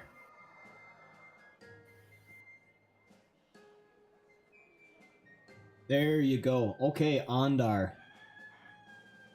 I would like you to make me a persuasion check. I'm good at this, supposedly. If you're gonna play in Texas. You gotta have a fiddle in a band. The lead guitar is hopping out for that floozy in a man. All right, the crowd is kind of going. They don't know. They've never heard the song before, but they're kind of like starting to clap their hands to the beat. And Ontharr is definitely pumping you up. All the people that you are talking to, Ontharr, they've been drinking. It's about that time that they just got off work and they're looking. So to what let you're off saying some is I steam. have advantage on that roll? Maybe just your check's lower. I won't say advantage, but they're liking it. You're definitely Not a bad roll doing with the pluses. doing a good job for Freddy.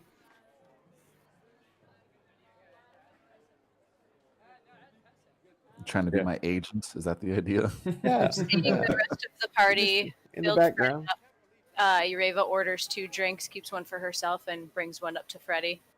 Gives him a slight nod and walks away without saying anything. Ooh, the hot chick. Yeah, that pays off. Without missing a beat, Freddy just like chugs it. There you go. Yep. All right.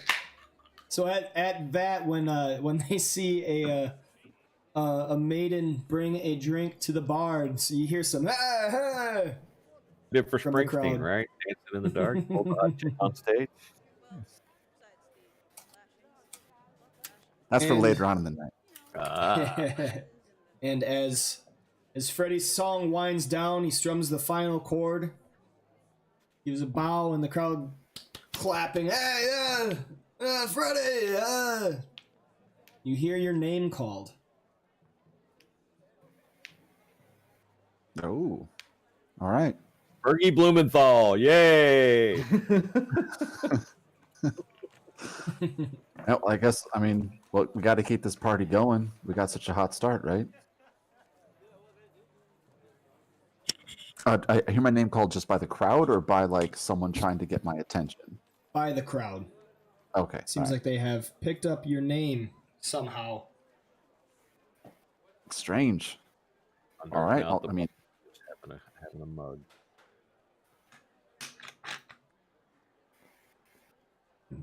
Place is rather crazy now, Knocked. I never left the bar. So, Right. I'm standing next to you now. let's see. Hold on.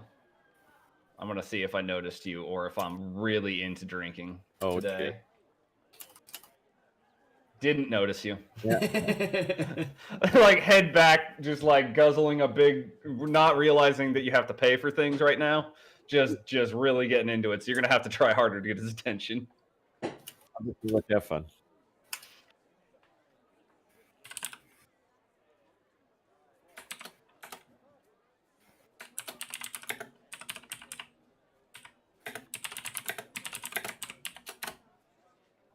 All right. Are you done playing, Freddy, or continuing this?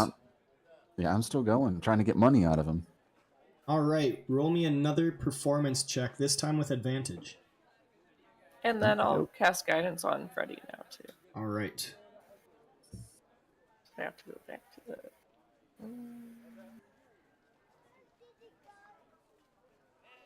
And that one. All right, go ahead and roll. All right, Freddy, you begin to strum another tune.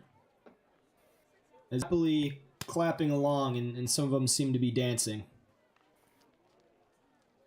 They can dance if they want to. For now, I'm definitely keeping the music like upbeat, lively, party-esque, jiving folk songs. Jock jams. Yeah. All of a sudden he just starts going. That's when beating the drum would happen. I don't think quite techno has reached this area. All right, yeah, the crowd is loving it. Maybe some Cotton Eye Joe? Would they be interested in that? Do you have a hat out or something, or anything to kind of signify that you're trying to get money? If he doesn't, I'll take off So my. After the first one, after it's been a success, I set up my bag as flipped open towards the crowd, and then keep going. All right, you do see a few coins kind of tossed your way. Everybody's drinking, so they're all trying to like toss them in the hat. Exactly, make a game out of it. Just a few at first, but the more you play, definitely might get more.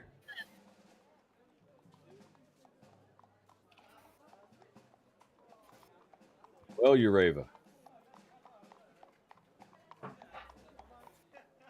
Yes, Sandar. You don't seem to be enjoying this.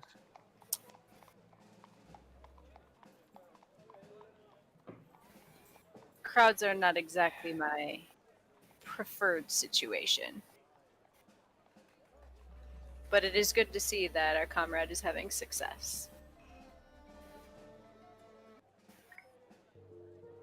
Hawkeye keeps touching him at key moments in a non-sexual way. What?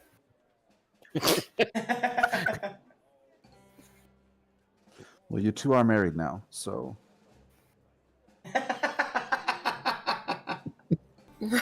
Okay. Oh, you missed it. They went through a little ceremony together. Oh yeah, she Wait, was. no, Nobody involved in. Wait. But also not to either of the two people involved in the conversation. Fine.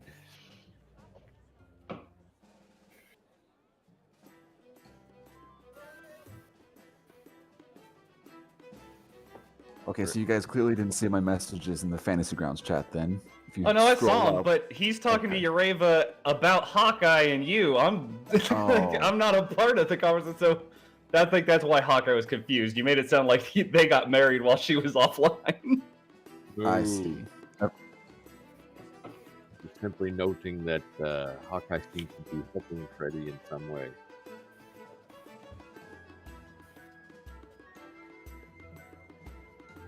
I couldn't hear you. I don't know if it's my Discord or not. Could be mine. I sometimes have a bad connection. I could hear you. So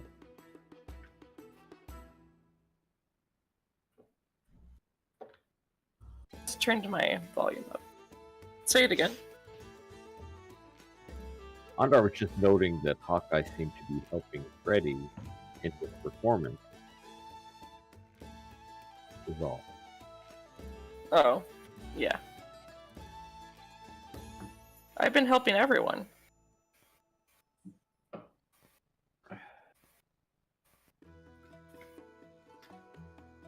Go ahead, you guys are setting the scene. I'll just keep my mouth shut because I'm playing in the background.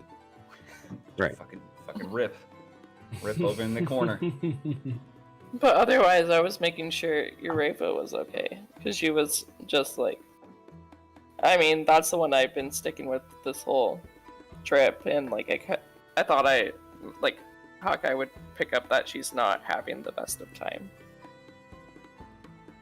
So, like, I would just go over her to sit down and, like, just hang out with her to try to give her some comfort.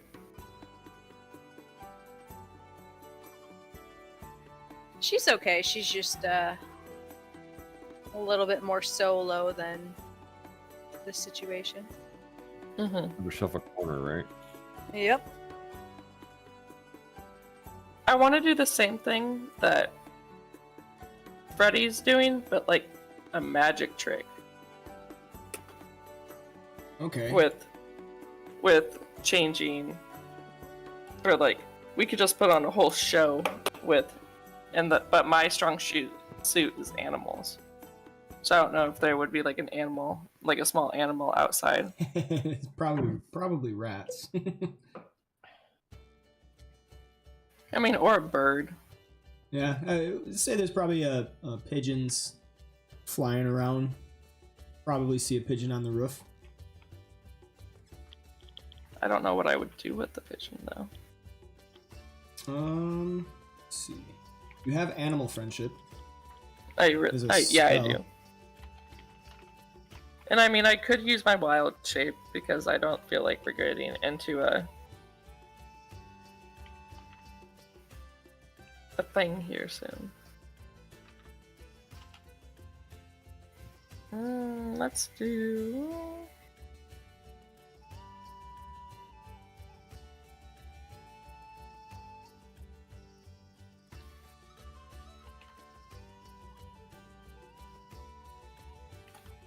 Here, I'll ask Eureka what's her favorite animal.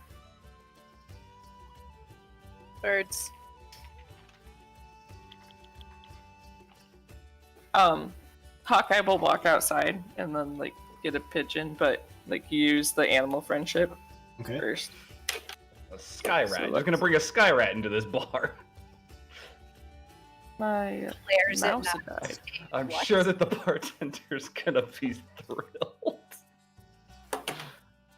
Okay. It will be a so friendly one. if the beast's intelligence is 4 or higher, the spell It fails. fails. Okay, yeah. So you find a pigeon. Go ahead and click that wisdom saving throw. Okay, sorry, my mouse died, Wait, so I'm no, trying to do I'll it on my 'cause laptop. I'll do that because it's a saving throw. Okay.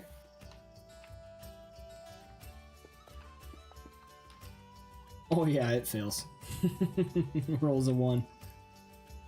All right. All of a sudden, the pigeon, right as it's about to like jump up and fly away, the spell's effect takes hold, and it stops, peers down at you, cocks its head, and then it flies up and kind of flies down right up on top of your shoulder. It seems to be friendly to you. I walk That back. is a first level spell slot, so make sure you tick that off on your Yeah. character sheet. Sorry, I'm on my laptop right now and my wireless mouse died, so I'm using my touchpad for that. No worries. And then I'll walk back inside and like show Eureka the little pigeon on my shoulder. Eureka shows the first moment of joy since they arrived in the city. The pigeon hears the music and it seems to be kind of cocking its head slightly back and forth to the beat. Oh. Like that one of those like cockatiels that when it played like metal music just like headbang. Yeah. Real life, my future bird. All right, Freddy, if a couple more coins are being tossed over by you. I like it. So I'm gonna start adding prestidigitation to this mix. I can make faint musical notes in the background to echo and amplify my performance. Very nice. Hit the wah-wah pedal through magic. Exactly. Little bit of distortion. You know what I mean? He starts hitting that ball, going wow wow. All right. I would like you to make me another performance check with advantage, Freddy.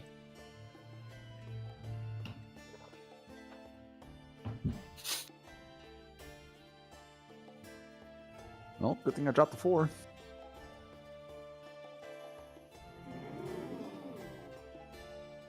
They see all the little musical notes, and then their eyes kind of go wide to all this music going on with this show. They are loving it. Can I have my pigeon fly over on like Freddy's shoulder and like dance to help with the performance? I don't know if that. You can speak Helps. with animals, right? That's part of being a druid. I think so. Do you have One of the circles Druidic. gives you that, yeah. Yeah, you have druidic as a language, so you could certainly like talk to the pigeon and try to convince it to do so. Yeah, I'll like it sounds bad, but like whisper in the ear, and I don't know if like birds have. Anyways, so I'll just like whisper it to it, and then like try like hold out my hand and like have it go towards Freddy, or like walk.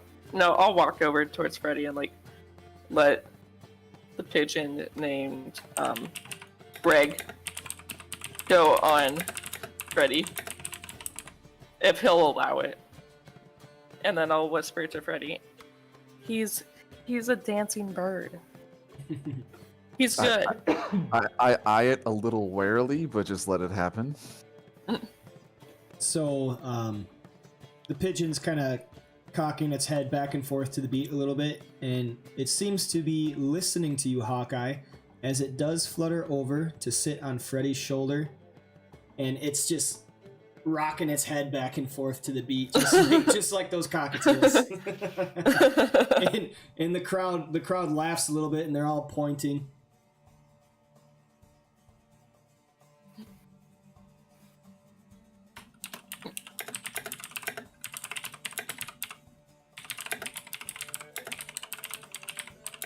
And then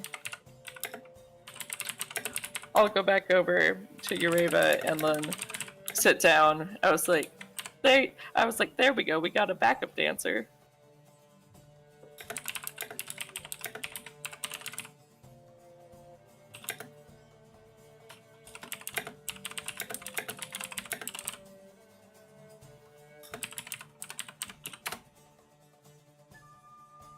All right, more coins. And the crowd is happy, and they're all like dancing up, doing little jigs. These are working laborers, probably a lot of porters even, and they're having a great grand old time. Whatever, we'll strike up a conversation with one of them. Just a general trying to get information as far as their normal daily routines and, you know, their job, you know, not being too inquisitive, but at the same time trying to make sure that he understands how the jobs work. All right, so there is an older gentleman that's sitting and just clapping his hands happily with a smile with some missing teeth close by you, Ondharr. Go ahead, you can make his acquaintance. There's an older gentleman missing some of his teeth. He's just sitting at a chair, clapping his hands happily to the display. You can go ahead and make your acquaintance to him if you wish. He just, you know, Ondar's like, you know, sees that he's having a good time, and Ondar's clapping too, and leans over and, yes, that's Freddie Bloomington. Yes, Freddie Bloomington. Yes, that's his name. Yes. Aha, Freddy. Wonderful, wonderful. Yes. What do you do here in this town, good sir? I'm a porter. Carry goods from one gate to the next. Yes, I do. Lots of us do around here. Very strenuous work, I'm sure. Yes. And you can actually see he has a bent back from years of the hard labor of carrying goods. I bet you carry strange goods sometimes, yes? Strange, yeah. They don't pay us to look in them. They just pay us to carry them too. But I've seen some. Yes. Saw me a shipment of strange weapons this one time, and he goes off into a story about like some of the strange weaponry that he's seen, curved blades and hooks and assortments of stuff. He's only thing you need is a good sword, I reckon. Yes, strange weapons, indeed. Feigning interest because definitely this is not what he's looking for. He's just clapping along to himself still, smiling and looking around at all the people having fun. So he will try to discern the normal path, where he's trying to figure out what the normal route of travel and how long it takes and that kind of thing. All right, give me 1 second.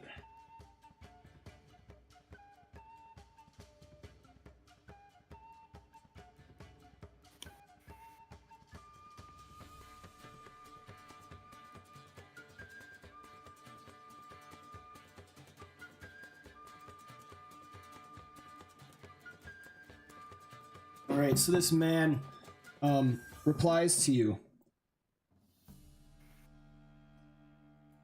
Well, the goods are dropped off at the outer city, and then carried by us porters and just reloaded onto different wagons to go wherever they need to go. All the wagons are divided up into individual packs and crates and barrels that we carry, and we just bring them to the other side. It takes, we could probably do a couple loads in a day. I myself, I've taken quite a few loads. And probably a good 6 or 8 throughout the course of a day. Going's a little tough. The ground's usually slick with the rain, but that's why we can't use horses, because only us porters can do the job. It's good, honest work. And you're paid well? I'm paid well. Go ahead and make me an insight check on that.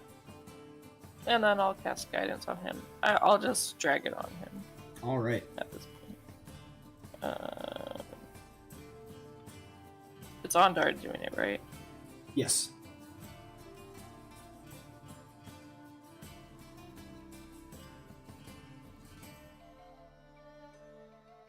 All right. For all his awareness, he is paid well for the job. He gets paid an honest day's work. But you get the sense that he doesn't really understand the value of that work, so you strongly suspect he is not paid an equal value for his labor. Though he believes. Oh my god. I'll have Greg fly back to me.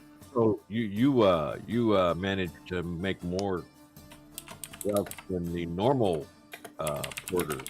You must have a secret path that you travel. I know the streets better than most. I've been doing this for years, and so he definitely agrees, thinking that he has the best path.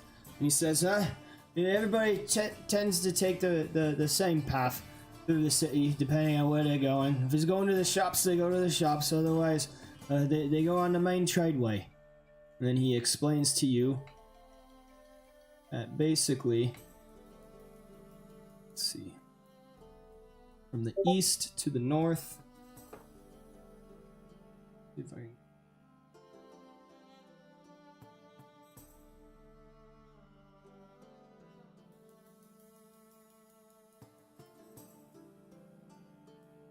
That's not drawing very...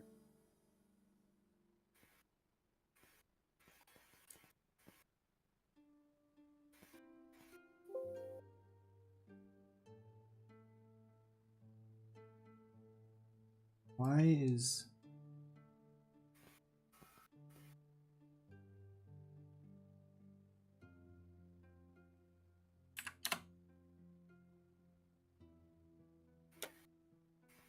It basically explains to you that the main path pretty easy to follow.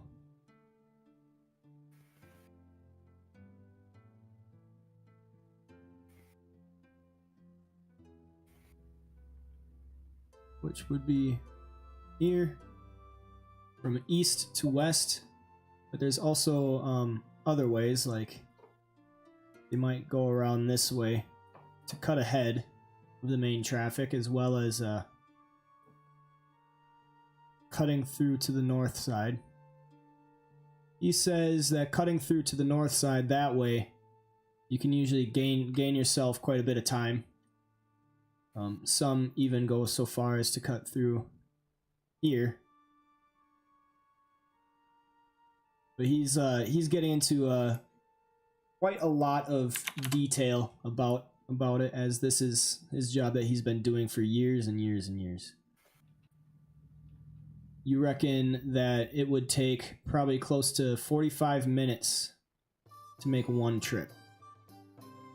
So, has there ever been someone that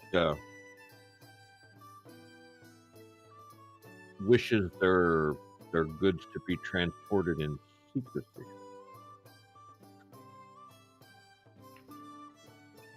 He looks at you kind of with a suspicious look on his face. I'm not looking when I ask him this. I'm still watching Freddy, and I'm like, just kind of talking out of the side of my mouth like it's just a general question. Gotcha. Yes, he looks at you with a little bit of suspicion on his face, but he says, surely there's the black markets. And then right away he's like, I don't get mixed up with that. No, I'm an honest man. I do the good work, and I get paid for it. And he goes off on a little how would you say, like a little rambling tirade about how people need to pick themselves up by their bootstraps and put in a good day's work and all this. Shit. Okay, one of those. Okay. Yeah. I didn't suspect that you were one of those types. I just wondered if there were those that wished to circumvent any fees or taxes that the city might impose, or searches. Is merchandise searched when it's brought into the town? Yeah, that's done at all the gates, and he also drops that along with the like black market and everything. There's always ways that the evil people find ways to screw the man and do things that they're not supposed to do. So he has a very cynical view of that. Right. So to keep this short and sweet, Ontharr's main intent is to find out what the processes are for legal processes, and then any methods there are to circumnavigate it, so he can keep an eye out for someone trying to circumnavigate the legal processes. Okay, go ahead and roll me a history check, Ontharr. And then I'm gonna do guidance as well. Here we go. I was waiting for that. For that, because it's not Sorry, one of I need to get back to the map to be able to put it on Ontharr's token. You could do it in the combat tracker as well, if you drag it on his. Oh, okay.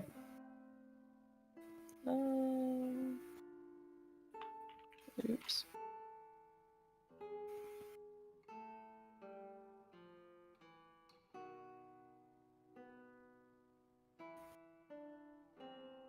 not one of his best skills. All right, Ondar. So, from your own experience being on caravans, you specifically remember charters being a very, very important thing.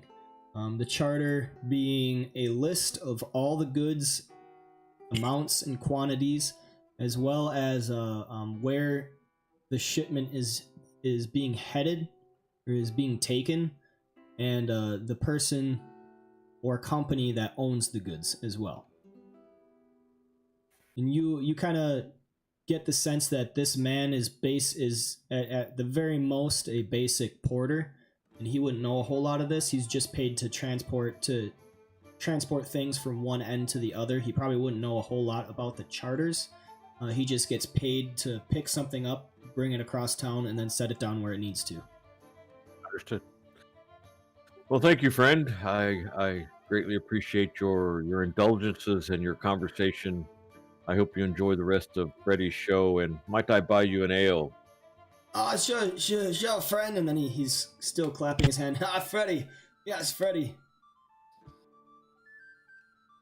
Or we'll buy him another ale. All right. He gives you great thanks and toasts to you as he sinks once more in his mug. His one drink that he's had this evening. Greg is just over by Urava. At this point, I called him back earlier. I don't know. I feel like doing a whistle would be cool. Greg? Like Snow White. Greg's the pigeon. Yeah, that's what I was clarifying the name. Greg. Yeah, Greg. Okay. You don't like Greg by me? No, it's excellent. Doing his little dance? Well, Urava likes birds, so I was bringing Greg back to see if she wanted to hold them. Fair enough.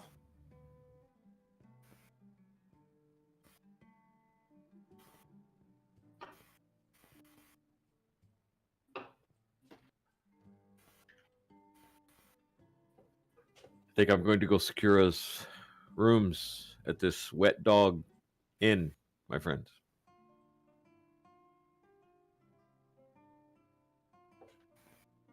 Would it be cheaper to, like, bunk, quote unquote? Well, I was like share rooms? going to get a room for you two, and he points at Hawkeye and Urava, and one for us three, and he points, he motions towards Freddy and Nocton himself. Okay. Do you want to say hi to Greg? Hello, bird.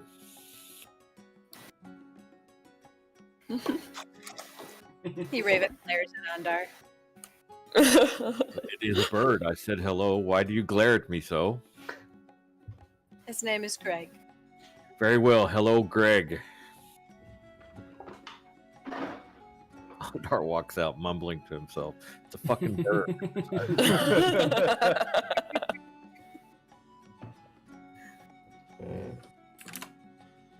All right. Anything else you guys wish to do in this tavern? I'll have Greg go on Urava's shoulder, and if we're moving, if Greg wants it.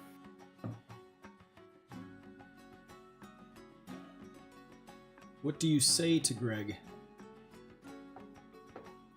Urava is very, very nice. She loves birds. Would you like to sit on her shoulder? He chirps twice, and then he flaps over to go on Urava's shoulder. And kind of nuzzles to her neck.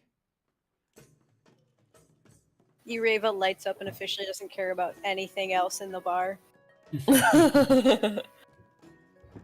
It looks like Greg likes you. Well, that feeling is very mutual.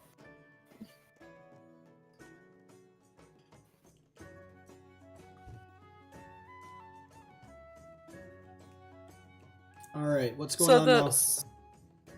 Oh, I was going to ask a question. So the spell lasts for 24 hours is the duration, but does the animal/beast after that point decide if it is still charmed or like friendly to you?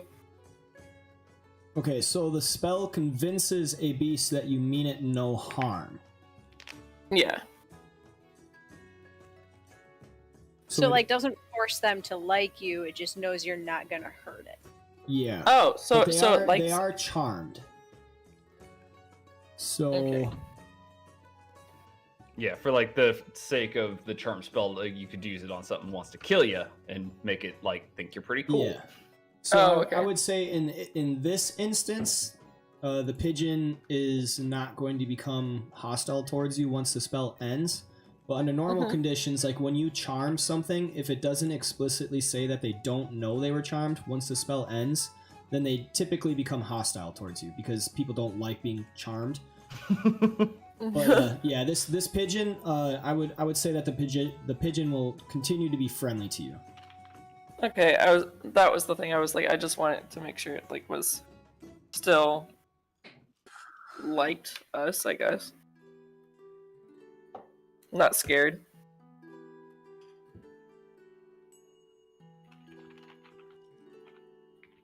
All right, where are we going now, guys? I went to the wet dog to secure lodging. Him and apparently Nock traveling with him. Yeah, we're doing that. Right. Do we have any idea where we're going?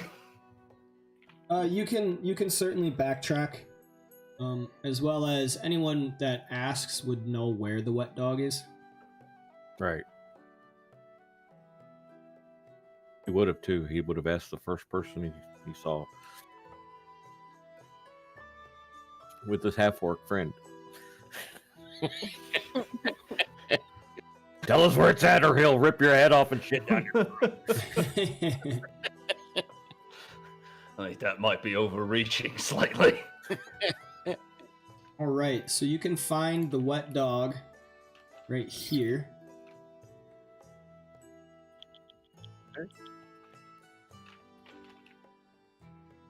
Is it a tavern, or I mean, is it just an inn, or does it have a tap room? Or...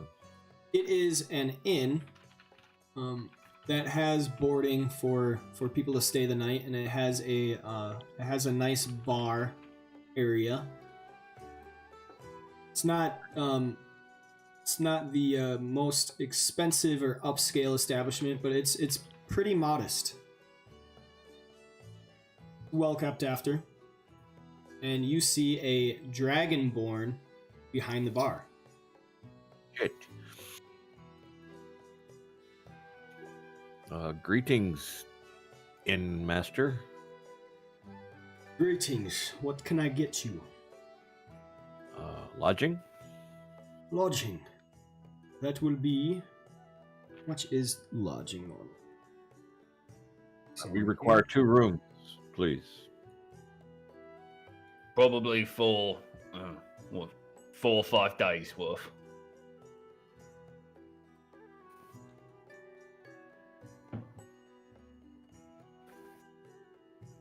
That will be 5 silver per night. Times 2 is 10. Times 4 is 40 silver.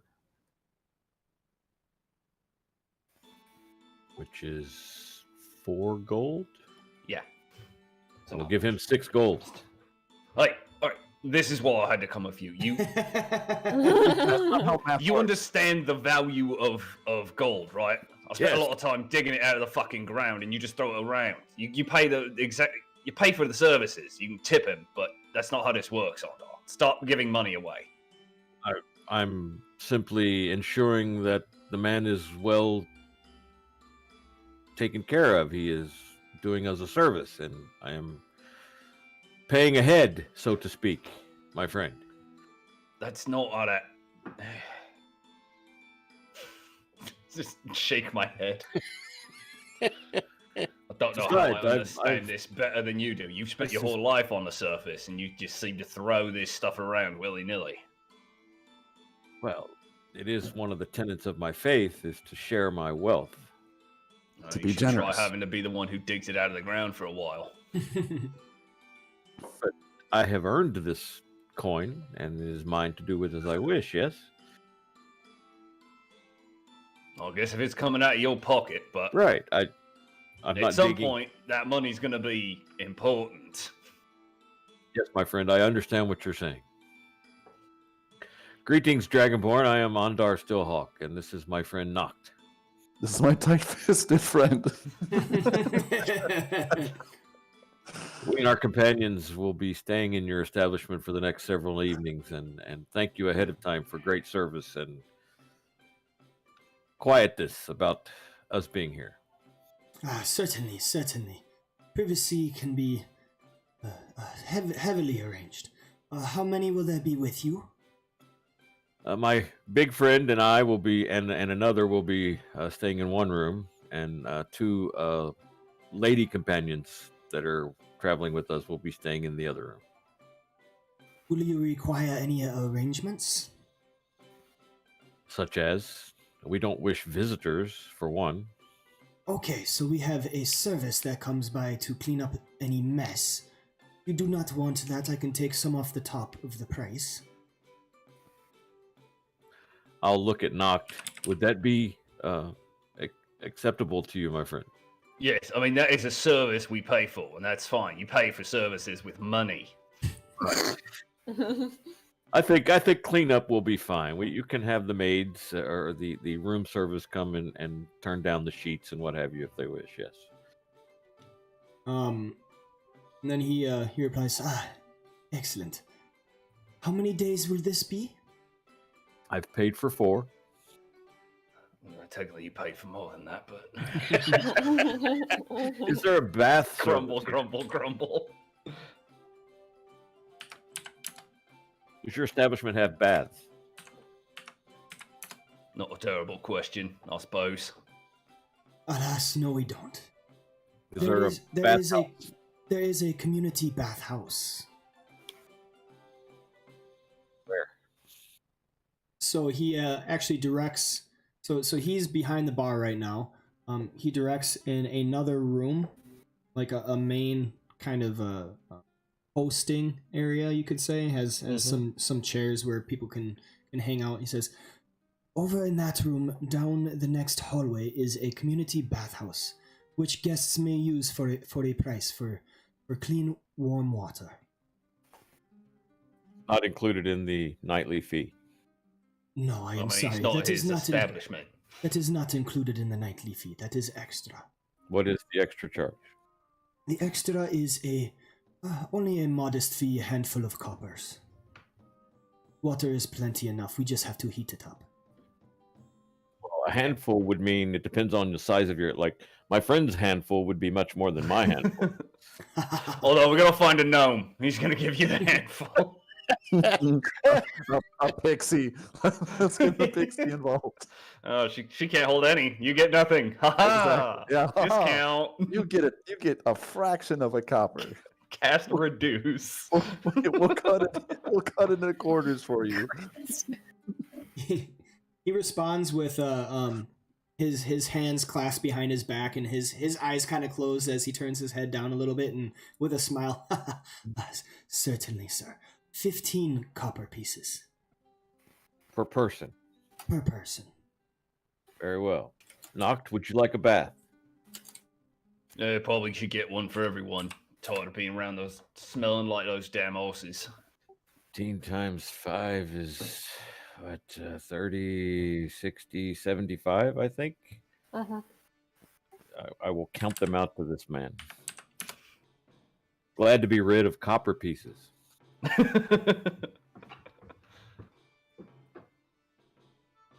Did you already subtract the gold? Oh, yeah. I do it as Yeah, I'm doing. Okay. So...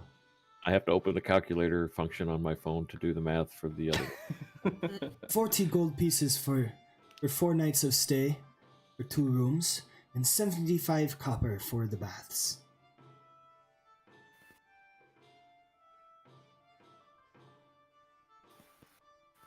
Yes. Excellent. I will get your rooms attended to. And then he leaves for a second to go get a helper, and they come back, and it is a younger man, probably about 16 years of age. This is Evan. He will show you to your rooms. Well met, Evan. Your name, sir? My name is Absalom. Lord Absalon, do you have entertainment in your establishment? Ah, yes, we have nightly bards that come by to provide entertainment for those wishing to remain within the inn. Well, I just happen to be traveling with a famous bard by the name of Freddie Bloomington. He is currently playing down the street at a tavern. Perhaps you would allow him to play in your establishment tomorrow evening. I would be glad to. Evan, where are we going? And then it is at this time that he actually makes the exchange of gold. Being a dragonborn, he's very big on honor and precedence. Waiting until the agreement to be struck to take the money. He's very exact about it. Thank you, sir. You have a wonderful stay. Thank you very much, Absalon. That's And a then- fine name, by the way. Ah, thank you, sir. And then the boy starts walking away, kind of excitedly willing to go about his job, able to actually earn some money for himself. Then he takes you to 2 rooms, modestly provisioned. There is 2 beds in one, and the other one has an assortment of probably 4 beds. I'm assuming that the guys will take the 4 beds, and then the women will take the 2 beds. And he shows you to a room, and then hands you 2 keys. They're brass, crudely shaped, but they do the job. And he hands them to you. Him a silver piece. Thank you, Evan. See, Thank now that you, is an sir. appropriate way that you give people extra money for services. Although a silver is a lot, but It's that's not a at least goal. just being generous, not foolhardy with your money. He just goes, Oscar. "Thank you, sir." And Very then well. he runs away with both hands holding the coin right in front of him.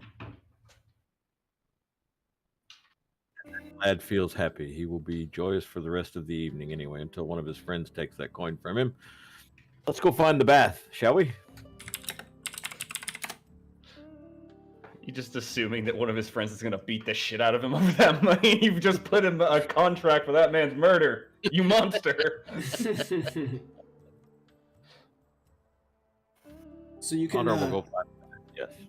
so you can go downstairs and make your way to the bathhouse. It is a concrete chamber that is well cleaned. You can see that the floor has a grate on it, and there is a large porcelain tub set kind of in the center with a wooden crate on the side with some damp towels and stuff on it. And there is no one inside at this time. How big is the tub? Large enough for more than one person, I hope.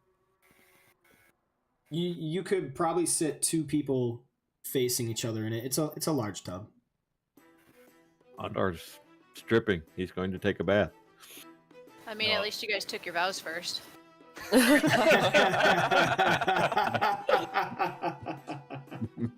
Not until there's a Oh ring my on God. it. There's so many zingers here. All right, Ontharr. After a short while of waiting, you hear a knock on the door. Yes? And the boy says, "Massa, may I come in?" Of course. And then you see the boy come inside, and he's got a pail of hot water, and he comes in and he begins to pour it inside. He says, "This might take a while, but I got you. I'll get you all set. In the meantime, here you can put some of these towels on your face." And then he takes some of the damp cloths, and they are scented with oils of like lavender and stuff like that. And then he offers to place them over your face. I can do that myself. Thank you. All right, massa. I'll be right back. And then he goes off and slowly, bit by bit, he is filling the tub up with pots of warm water, hot water. He's You are trying to get able another sit. silver out you. And he is you are able to soak for a while in this calming bath.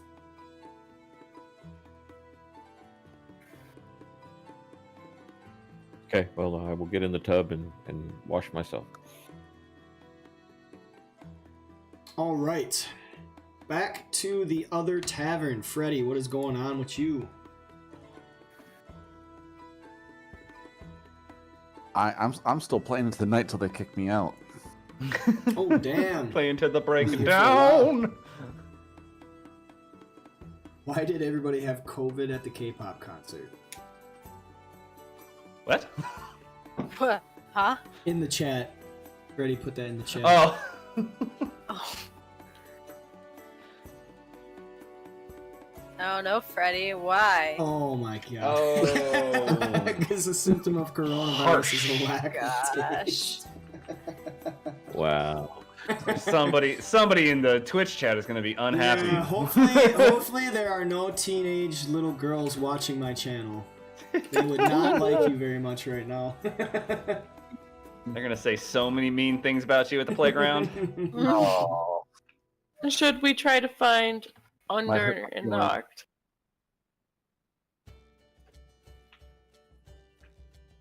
Yes, I suppose it's time we let the bard continue his thing. And go on to get our rest. And you see I'll that the sun overhead is beginning to wane or wax. I don't know which one it is, but is going into dusk. It is getting Wax lower in the sky. What does Mr. Miyagi say? You wax on, wax Wax off. on. I'm kidding. It's Wayne. Whack off. Wane.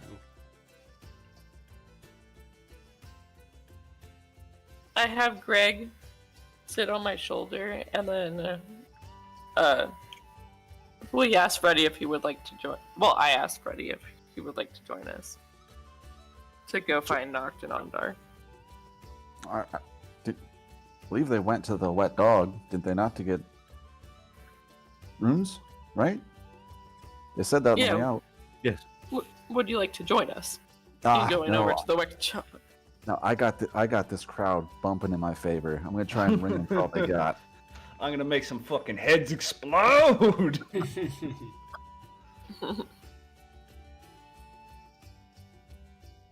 All right, then I will head towards the wet dog. I Alright. will meet you there. I join Hawkeye and Greg. Don't get lost on your way back, half-elf. New party member, Greg. A familiar. All right, so you are walking out at the beginning of dusk as the sun is waning lower in the sky. And though you do not feel threatened, there's definitely something a little more intimidating about the city at night. But nonetheless, you are able to make your way following the directions that you were told to the wet dog, where you open the door to see a dragonborn behind the bar. I try to hide Greg because I don't know if Greg is allowed in. So like, since I'm wearing the bear pelt as my hood still, so like I try to have Greg go behind, like to try to hide. All right.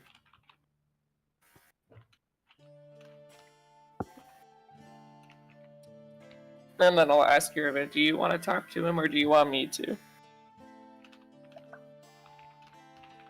I can make sure we find our rooms. Okay. I approach the counter with the dragonborn and say, we had 2 comrades purchase rooms earlier. We are interested in obtaining access to our room. Ah, yes. They arrived not too long ago. I believe the great half-orc and human.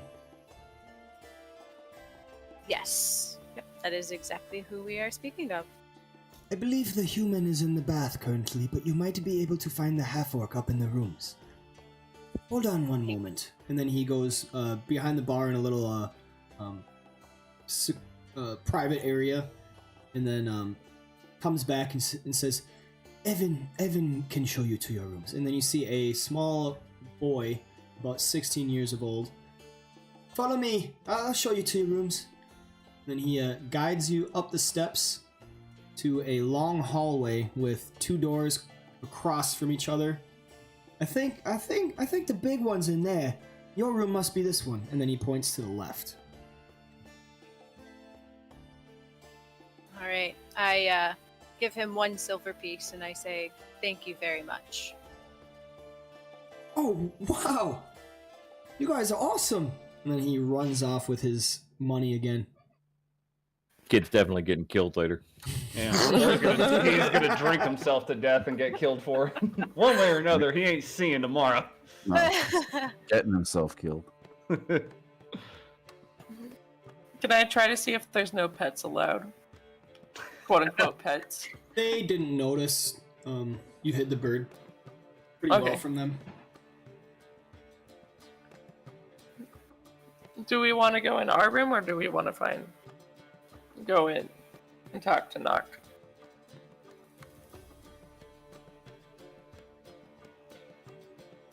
Why don't we just let Nock know that we have arrived? Though I'm sure he won't care, and then we can go to our room. I'll knock on the door with my staff. Careful, Alright. you may break that again. This is my carved one. Like the one in my token. Oh, Ondharr said Nock has the keys, so we can't get in our room, so. He didn't give me the keys. He gave you the keys. I didn't take him to the bath with me. Yeah, well, we're not joining. I mean, you them didn't there. say you gave. You didn't say you gave me the key. I took our room key. But I left that unlocked. But also, knocked his. Well, I guess I'll be fair about it. Let's see.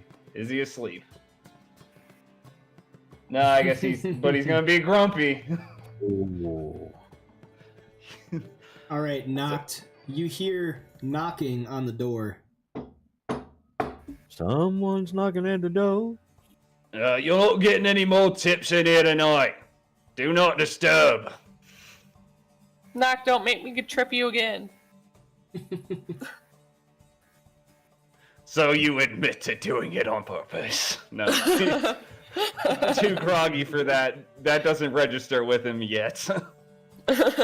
He's wondering why the little boy is trying to trip him. That he'll get up and walk over to the door and open it up grumpily. I will hide my staff this time. What do you want? Glad to see your sight for sore eyes. Would you happen to have the key for our room? Yeah, it's over with Ondhar's stuff on the table. And he points to a table and then goes back to the mess of a bed he's flopped into. I walk over to the table, grab our room key, and just quietly leave and enter our own room. After we're in our room, I put like my hand to my neck so Greg could step on my hand, and then like I don't know if there would be like something that he could stand on, like a little nightstand or something. All right. Yep. You have modest bedding and everything. Some not quite down, but possibly like hay or something. Mattresses on a simple wooden bed frame with a simple wooden desk next to each head. I'll put Greg on the desk. All right. He sits happily.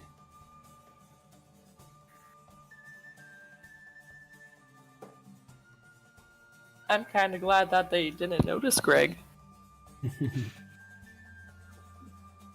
I tried to hide him in my hood. I would have just opened the window for him. I mean, he does know the whistle, so the whistle while you work.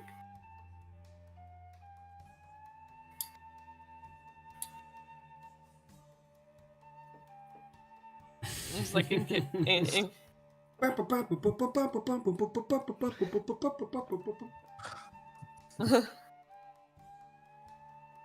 like just in case he wasn't allowed. He knows the whistle. Gotcha. All right, so we can wind this session down into the night as you have made your way to Baldur's Gate and you have gotten somewhat of your bearings on the city, kind of just waiting to see when the cultist wagons will come through, and you have somewhat of a plan, knowing where the normal route is through the city, understanding that they will be stopped at one gate and the goods will have to be ported to the other side for them to pick them up once more. You have talked with Akin Celebon, and you have made an agreement to be found whenever the cultists arrive. We will end here with Freddy giving a final performance into the night as the crowd is winding down. Just those last couple of guys with their lighters in the air. I was actually gonna cast fairy fire, like on the ceiling. Oh, damn. Make everything glow. Yep, for a final performance. Got their tinder boxes out. You know, they're all like flint and metal. Yeah, trying to spark it. Come on. All I right. swear I can normally do this. And then it's also spontaneously casting more prestidigitation because I can make sparks. Yeah, you can't have your own fireworks. Yeah, exactly. And they're like crazy because the way that they work, they like go up and then stay there. So it's like the fireworks never stop. Yeah, like hovering. Yep. How bright is that? His fairy It's- fire. It's not. So fairy fire outlines a target in like in a haze of whatever Yeah. I want. So I usually. Oh, okay. Yeah, like think fluorescent underground fungi and shit like that. They Yeah, can actually light up an area, and the side effect is it outlines a target if they fail their save. Yeah, so only the people are glow, but he can make them. I assumed you were making yourself glow just Yes. to be Yeah. awesome Yeah. looking, Like, right? yeah. Basically like Yeah. around me. Yeah. Which means he can choose See- to fail the save since it's a friendly spell. So he can just basically make himself glow while sparks go off for his Yeah. finale show. Exactly. See, I It's didn't a know huge how- waste of That's spell fine. slots, but it's a good use for the show. Exactly. Well, and I'm gonna take a. I long mean, rest I made in a friends with minute the anyway, pigeon, so.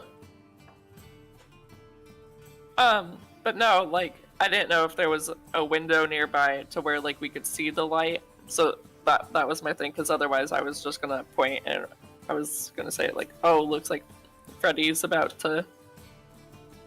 From Do you have where- thaumaturgy so you can really blast out your finale too? From where you are, you cannot see this display, so it is only Freddy. Yeah. It's far enough away, covered by the rest of the houses. His display is kind of private for his audience. All right, Freddy, go ahead and roll me another performance with advantage. And on the big note. Here's to I can't hoping- do guidance this time because I'm not there. Here's to hoping it's a good one. Whoa, That's not whoa, bad. we got to that Yeah. 16. Oh, Yeah, I it was like, it like lagged out. I thought you had a 2. All right, Freddy, roll me 8d10 plus 20. Ooh, money bag. Right? How, Unless how do you it's silver. how do you check a specific number? Because there's 5, there's 10, there's 4, there's no 8.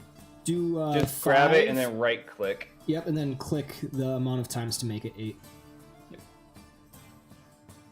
Wait, I'm confused. Grab the 5 and then what?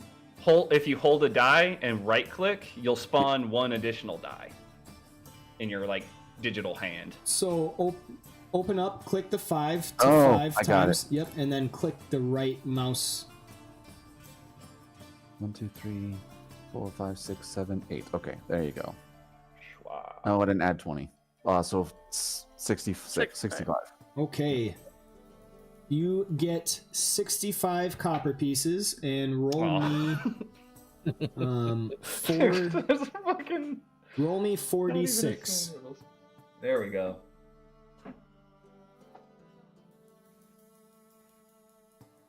All right, you find 65 copper pieces and 13 silver pieces.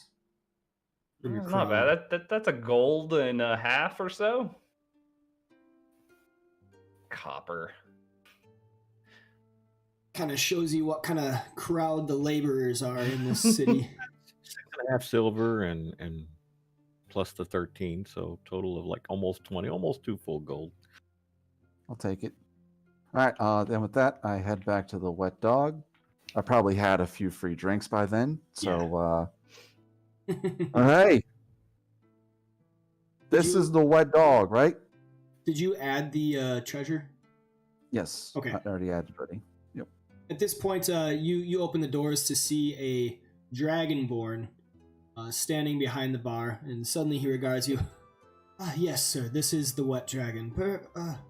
Perhaps you are at the wrong place. He sees you in a drunken, boisterous nature. No, I'm pretty sure this is right. I was with a human that's got a big old hand on his helmet. And then there was this other guy who's like gray with like this red hide. He's kind of gnarly. I'll run downstairs. Noct and Ondharr, if their names. I don't know if they introduced themselves or not, but Oh, my apologies, sir. You must be the bard. yes, Yes, that is me. Sorry, I've had a few down at the other establishment. I'm normally not like this. My apologies, sir. Yes, they are upstairs. I can show you to the room. Then he leaves the bar unattended for a little bit as he shows you up the steps and directs you to a door on the right, holding his hand out to the door. Right here, sir. Thank you very much. Have yourself a good night. You too. And then he leaves to go down the steps. Right. I lean up against the door frame and like try the door handle. It's not locked. Yeah, Ondar would have been the last in, so I don't think he locked it. No, it's not locked. Okay. Can you do Open it a up. stealth check to see if you wake me up? Because I might be very grumpy. I don't think he's trying to be stealthy. I won't be stealthy. No. You're stomping. He tries the door right away, but instead of turning it, he just kind of shakes it because he's had a few. Why won't you open? Ondar and Noct. Is it a pull? I start like shouting. Is it a pull? I'm deep into sleep, Oh though. yeah, It's okay. Noct is passed out. What time of day is it? It's nighttime. Dusk has fallen probably 3 hours ago. If it's sunset, then Ondar would be praying. I think that was probably after your bath. Right. Because when the girls came back, it was dark, so. Okay. All right. So, yeah, Ondar will be Well, sitting on the bed. He'll look up. Since the door is clearly locked because I can't open it, I'm gonna try to pick it. Ondar will walk over and So open you're the gonna door. kick it? You're a grown adult. You know how doors work. No, I said pick it. Pick it. Oh, okay. I thought you were just gonna fucking blast it open. So Freddy's down on his knees, bent in front of the door, like with his eye right up to it because he's drunk and he's trying to like pick it. And then Ondar comes over and it just swings open right in front of him. And you see Freddy like surprised fall flat forward because he was like leaning on the door. I barely even touched it. Amazing. Best thief in the world. You are amazing, Freddy. You are absolutely amazing. As I like stumble to my feet, I hear we have a bed. You're gonna have to talk louder over the snore. We have a bed, and you're entitled to a bath, and it's a marvelous bath. Outstanding. That might have to wait for tomorrow. Yeah. First it's time for some shut eye. You have 2 choices. Of bed. What? He's referencing Of bed. bedding. I just forgot. wait. Like, do I have to cuddle one of you two or what? 'Cause it's definitely you. We actually have a spare bed, so Oh, It's okay. for Greg. Much better. All right, makes sense. All right. Yeah, I just go over to one of the beds and I just like plop down on it, instantly out. good choice. Ondar closes and locks the door. All right. Ondar closes the door to the snoring of the half-orc and Freddy passing out on a bed. finishing his prayers to Torm, as Hawkeye and Ireva enjoy their solitude in the other room with the soft chirps of Greg shushing them to sleep. Fucking That bird. is where we will end. As it craps all over the room. All right. I would guess we put, like, paid for like, pay over services. there. Thank you so much, guys. I hope you enjoyed that. It was a good, very good amount of role play. Yeah, fun. This will definitely be an interesting part of the campaign. I will tell you, there is a lot of role play. Excellente. Yes. You'll be seeing more of Greg. I fully expect that. All right, so we will join once more next week on Monday at the same time, 10 a.m. Central Standard Time. I hope to see you all there. No doubt about it. Yep. All right, have a good day, guys. All right, guys, enjoy your Christmas. Bye, Yeah, guys. you too. Bye. Merry Christmas, Yes, everyone. Merry Christmas. All right, there we are. There we have it. Whoops, I never changed the title. Oh my goodness. It's supposed to be Part 4, Session 1. Following the wagon trip. Doesn't even fit.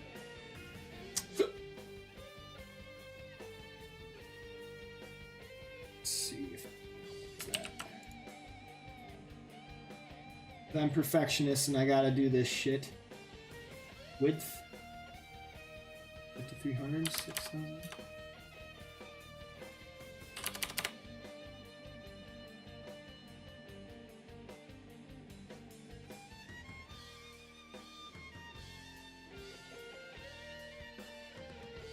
Center horizontal. There we go. Okay, better.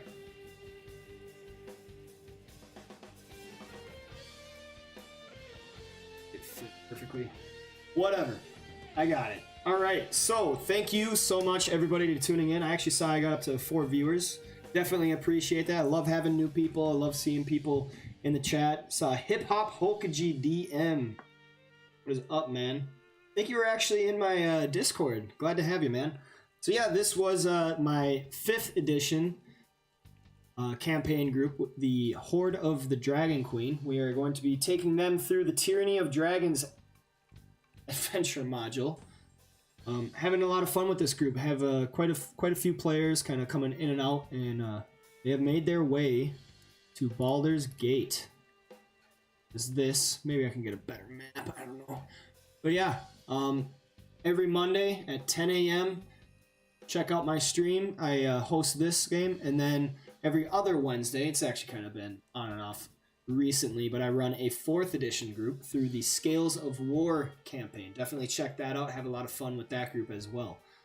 We should be playing next week on Wednesday at 9 p.m. Central Standard Times. Be sure to check that out. Check them out. Check out my YouTube, Twitter, Facebook, all that good stuff. Nightbot's been getting some of those in, as well as you can find them in my Twitch About Me's. But yeah, hope you guys had fun. Hope you guys liked the stream. We'll see you next time.